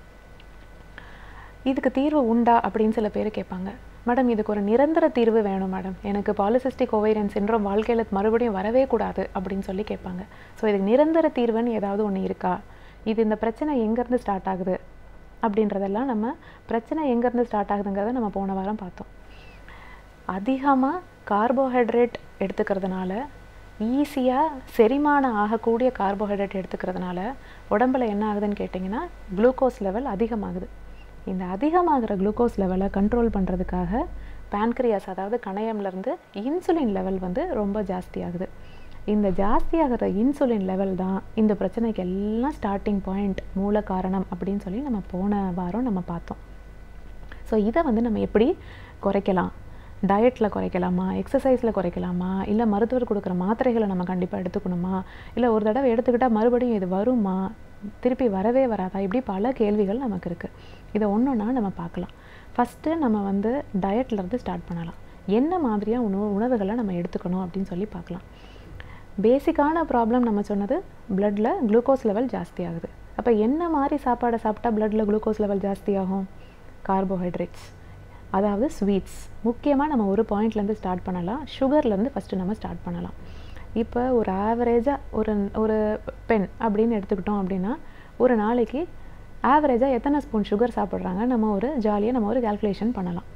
காலையில் எழுந்ததும் ஒரு டீ இல்லை காஃபி, ஒரு ஆஃபீஸ் கோயிங்கோ இல்லை வீட்டில் இருக்கிறாங்களோ யாராக இருந்தாலும் மிட் மார்னிங், அதாவது ஒரு 11 மணிக்கு மறுபடியும் ஒரு டீ இல்லை ஒரு காஃபி, ஈவினிங் மறுபடியும் ஒரு 5 o'clock இல்லை 4 o'clock மறுபடியும் ஒரு காஃபி இல்லை டீ இல்லை பால், ஏதாவது ஒன்று. ஸோ குறைந்தபட்சம் வச்சுக்கிட்டாலே ஒரு நாளைக்கு ஒரு 3 டீ இல்லை காஃபி எடுத்துக்கோனாங்க. அதில் ஒவ்வொரு கப்புக்கும் ஒரு 2 ஸ்பூன் சுகர் அப்படின்னு வச்சு நம்ம கேல்குலேட் பண்ணலாம். ஒரு சாதாரணமான ஒரு கேல்குலேஷன். ஒரு நாளைக்கு பார்த்திங்கன்னா ஒரு 6 ஸ்பூன் சுகர் எடுத்துக்கிறாங்க. சரி, ஒரு மாதத்துக்கு 180லேருந்து 200 ஸ்பூன் சுகர் எடுத்துக்கிறாங்க. ஒரு வருஷம் அப்படின்னு வந்து பார்த்திங்கன்னா 2500 ஸ்பூன் சுகர் எடுத்துக்கிறாங்க. இந்த 2500 ஸ்பூன் ஹைலி ரிஃபைன்டு சுகர் நம்ம உடம்புக்கு தேவையா அப்படின்னு ஒரு கொஷினை நம்ம எழுப்புனா இந்த கேள்விக்கான பதில் என்னன்னு பார்த்தீங்கன்னா முற்றிலுமாக இது தேவையே இல்லை. இந்த சுகர் உடம்புல போனால் என்ன ஆகும்? உடனே இன்சுலின் வந்து ஜாஸ்தியாகும். சாதாரண மக்களுக்கு இந்த சுகர்னால் பிரச்சனை கிடையாது. பாலிசிஸ்டிக் ஓவேரியன் சிண்ட்ரோம் இருக்கிறவங்களுக்கு இந்த சுகர் அவங்களுடைய சினைப்பை, அதாவது ஓவரிஸை இன்னுமே டேமேஜ் பண்ணிடும். ஸோ ஒரு வருஷத்துக்கு 2000 ஸ்பூன் சுகருங்கிறது முற்றிலுமாக தேவையற்றது. நிறையா பேஷண்ட் வருவாங்க, அவங்கக்கிட்ட வந்து இனிமேல் டீயில் காஃபியில் சக்கரை போடாமல் சாப்பிட பழகுங்க அப்படின்னு சொல்லும்போது அவங்க மறுபடியும் என்ன சொல்லுவாங்க எங்கள்கிட்டனா, மேடம் நான் வந்து டீ குடிக்கிறதே நிப்பாட்டிடுறேன் அப்படின்னு சொல்லுவாங்க. அதாவது ஒரு டீயோ காஃபியோ சுகர் இல்லாமல் குடிக்கலாம் அப்படிங்கிற ஒரு சிந்தனையே மக்கள்கிட்ட கிடையாது. அது டீயே இல்லை மேடம், அது சுகர் போடலைன்னா அது டீயே இல்லை அப்படிங்கிற தாட் தான் நம்மக்கிட்ட இருக்குது. மேலை நாடுகளில் பார்த்திங்கன்னா பிளாக் காஃபி எடுப்பாங்க, பால் கூட சேர்த்த மாட்டாங்க, காஃபி கசப்பாக இருக்கும், ஆனால் சுகரே போடாமல் தான் அவங்க எடுத்துப்பாங்க. அது இந்தியாவில் வெர்ஷன் மாறும்போது நம்ம அதில் நிறைய சர்க்கரையை போட்டு சாப்பிட்றோம். இந்த 2000 ஸ்பூன் சுகரோடு சேர்த்துக்கிட்டு ஃபேமிலி ஃபங்க்ஷன், மற்ற கெட் டுகெதர் எங்கே போனாலும் ஸ்வீட்ஸ் அதையும் நம்ம எடுத்துக்குவோம். இன்றைக்கி ஒரு நாள் மட்டும் தானே, நேற்று மட்டும் தானே அப்படின்னு சொல்லிட்டு ஸ்வீட்ஸ். ஸோ இந்த பாலிசிஸ்டிக் ஓவேரியன் சிண்ட்ரோம் இருக்கிறவங்க உடம்புல அவங்க இன்சுலின் லெவல் ஜாஸ்தியாக கூடாது அப்படின்னு நினச்சா கட்டாயம் ஸ்வீட்ஸ் அவாய்ட் பண்ணணும். அக்கேஷ்னலாக இயரில் ஒன்ஸ் ஆர் ட்வைஸ் எடுத்துக்கலாம், கட்டாயம் அவங்க ஸ்வீட்ஸ் அவாய்ட் பண்ணணும். என்ன அதாவது குடிக்கிறது பாலோ டீயோ காஃபியோ ஜூஸோ எது எடுத்துக்கிட்டாலும் அதில் சுகர் போட்டு சாப்பிடணும் அப்படிங்கிற ஹேபிட்டை ஃபஸ்ட்டு விட்டுறணும். இது வந்து தான் பாயிண்ட் நம்பர் 1 நம்ம டயட்டில் பேசுகிறது. அடுத்த பாயிண்ட்டுக்கு நம்ம வருவோம். ஒரு பிரேக்ஃபாஸ்ட்டோ லஞ்சோ ஏதாவது ஒன்று நம்ம அனலைஸ் பண்ணலாம். ஃபார் எக்ஸாம்பிள் நம்ம ஒரு டிப்பிக்கல் சவுத் இண்டியன் டயட்டில் ஒரு லஞ்சை வந்து நம்ம அனலைஸ் பண்ணலாம். லஞ்சை நம்ம வந்து எப்படி சாப்பிட போகிறோம் அப்படின்னு பார்த்தீங்கன்னா ஃபஸ்ட்டு சாதம் போடுவோம். சில வீடுகளில் அதை ஸ்வீட்டில் ஆரம்பிப்பாங்க, சின்னதாக கேசரியோ வேறு ஏதோ ஒன்று வச்சு ஆரம்பிப்பாங்க. நார்மலாக இருக்கிற வீடுகளில் ஃபஸ்ட்டு எடுத்தோடனே சாதத்தில் ஆரம்பிப்பாங்க, பருப்பு போடுவாங்க. அஃப்கோர்ஸ் பருப்பு கூட ஒரு ஸ்பூன் நெய் இருக்கும். சாதம் முடித்த உடனே சாம்பார், அதுலேயும் சாதம் வித் சாம்பார். அதுக்கப்புறமா சாதம் ரசம், தயிர் கூட சாதம் சாப்பிட்லன்னா அந்த லஞ்ச் இன்கம்ப்ளீட் இல்லை. பொரியல் கொஞ்சம் கொஞ்சமாக, ஒரு பொரியலோ 2 பொரியலோ இருக்கும். இது கூட தயிர் சாதத்துக்கு ஊறுகாய் இந்த மாதிரி இருக்கும். ஒரு பேக்கேஜ்டு லஞ்ச் மீல்ஸ் நம்ம கடையில் வாங்கினாலோ இல்லை ஒரு நல்ல டயட் வீட்டில் சாப்பிட்டாலோ நம்மளோட ஆர்டினரி டயட் இப்படி தான் இருக்கும். இந்த டயட்டை நம்ம அனலைஸ் பண்ணி பார்த்தா இதில் கார்போஹைட்ரேட், அதாவது நான் முன்னாடி சொன்ன மாதிரி மாவுச்சத்து 90% மாவுச்சத்து தான் இருக்குது. ஏன்னா ரைஸ், அதில் போடுற புரோட்டீன் அதாவது புரதச்சத்து வந்து நம்ம பார்த்தா சாம்பார் மூலியமாக தான் புரதச்சத்து தண்ணி ஆட்டம், வாட்டரியாக, லிக்விட் ஆட்டம் ரொம்ப கம்மியாக தான் அதில் சேர்த்திக்கிறோம். ஃபைபர் அதாவது நார் சத்து எதுக்கு தேவை அப்படின்னா இந்த கார்போஹைட்ரேட் குளுக்கோஸ் ரொம்ப ஏற விடாமல் ப்ரிவென்ட் பண்ணுறது இந்த நார் சத்து தான், சரிங்களா? அந்த நார் சத்து வந்து எப்படி இருக்குன்னு நம்ம பார்த்தோம் அப்படின்னா வெஜிடபிள்ஸ், அது கையளவு ரொம்ப ஸ்பூன் கணக்கில் தான் வெஜிடபிள்ஸை நம்ம வந்து எடுத்துக்கிறோம். ஸோ இந்த ஒரு லஞ்சு கட்டாயம் பாலிசிஸ்டிக் ஓவேரியன் சிண்ட்ரோம் இருக்கிறவங்களுக்கு மிக மோசமான லஞ்சு அப்படின்னு தான் நம்ம சொல்லணும். இவங்க இதில் என்ன மாடிஃபிகேஷன் இவங்க பண்ணலாம்? கொஞ்சம் சின்ன மாடிஃபிகேஷன்ஸ் பண்ணலாம். சிலர் கேட்பாங்க, மேடம் இந்த கார்போஹைட்ரேட் தானே பாலிசிஸ்டிக் ஓவேரியன் டிசீஸ்க்கு காரணம், அதனால தானே உடம்புல இன்சுலின் ஜாஸ்தி ஆகுதுன்னு சொல்கிறீங்க, நான் கார்போஹைட்ரேட்டே இல்லாமல் ஒரு சாப்பாடை சாப்பிட்றேன்.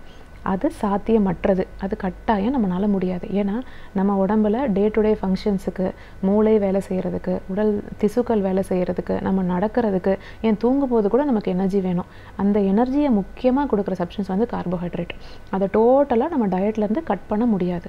எடுத்துக்கலாம், என்ன மாதிரியான கார்போஹைட்ரேட் எடுத்துக்கிறோங்கிறது முக்கியம், அது எவ்வளோ ஈஸியாக நமக்கு செரிமானம் ஆகுதுங்கிறது முக்கியம். அந்த கார்போஹைட்ரேட் மெதுவாக செரிமானமாகி பிளட் சுகர் லெவலை படிப்படியாக கொஞ்சம் கொஞ்சமாக தான் உயர்த்தணும். ரொம்ப சுருக்கமாக சொல்லப்போனால் ஒரு டயபெட்டிஸ் பேஷண்ட் என்ன டயட் சாப்பிடுவாங்களோ பாலிசிஸ்டிக் ஓவேரியன் சிண்ட்ரோம் பேஷண்ட்டும் கிட்டத்தட்ட அதே டயட் தான் சாப்பிடணும். அக்கேஷ்னலாக அவங்க 1-2 ஸ்வீட்ஸ் எடுத்துக்கிறதுனால தப்பில்லை, பட் அதே டயட் தான் அவங்க ஃபாலோ பண்ணணும். அப்போ இந்த மாதிரி நம்ம சொன்ன ஒரு டிப்பிக்கல் இந்தியன் டயட் இல்லையா, இதை வந்து நம்ம எப்படி மாடிஃபை பண்ணலாம்னு யோசிச்சா ரொம்ப ஈஸியாக மாடிஃபை பண்ணிடலாம். ஒரு கப் பாயில்டு வெஜிடபிள்ஸ், அதாவது வீட்டில் என்ன பொரியல் செய்கிறோமோ அந்த பொரியலை ஒரு கப்பு நம்ம சாப்பிட்டுக்கலாம். அதை ஃபாலோ பண்ணி ஒரு கப்பு ரா வெஜிடபிள்ஸ், ஒரு தக்காளி, வெள்ளரி, இந்த மாதிரி ஏதாவது ஒரு கேரட்டு, ஒரு ரா வெஜிடபிள் குக் பண்ண டைம் இல்லை அப்படின்னு சொல்கிறவங்க இதை கட் பண்ணி ராவாக சாப்பிட்டுக்கலாம். அதுக்கப்புறம் ஒரு கப் நல்ல தயிரில் நல்ல ப்ரோட்டீன் இருக்குது, தயிரில் ஃபேட்டும் இருக்குது. இதை சாப்பிட்டு முடித்ததுக்கப்புறம் நம்ம வயிறில் மீதி என்ன ஸ்பேஸ் இருக்கோ அந்த ஸ்பேஸில் கொஞ்சோண்டாக நம்ம ரைஸ் சாப்பிட்டுக்கலாம். சட்டைட்டி, அதாவது பசி போயிடுச்சு எனக்கு போதும் அப்படின்னு நினைக்கிறவங்களுக்கு அவங்களுக்கு எடுத்துக்கலாம். இப்போ இந்த டயட் அனலைஸ் பண்ணிங்கன்னா வெஜிடபிள்ஸ்லேருந்து கார்போஹைட்ரேட்ஸ் வந்துடுது, ரைஸ்லேருந்தும் கார்போஹைட்ரேட்ஸ் வந்துடுது, ஃபைபரும் வந்துடுது, ப்ரோட்டீனும் வந்துடுது. இந்த டயட்டு நம்ம முன்னாடி சொன்ன டயட்டையும் நீங்கள் கம்பேர் பண்ணி பார்த்தீங்கன்னா இதில் இன்சுலின் லெவல் அதிகமாக ஏறாது. இந்த மாதிரி டயட்டில் சின்ன சின்ன சின்ன சின்ன மாடிஃபிகேஷன்ஸ்.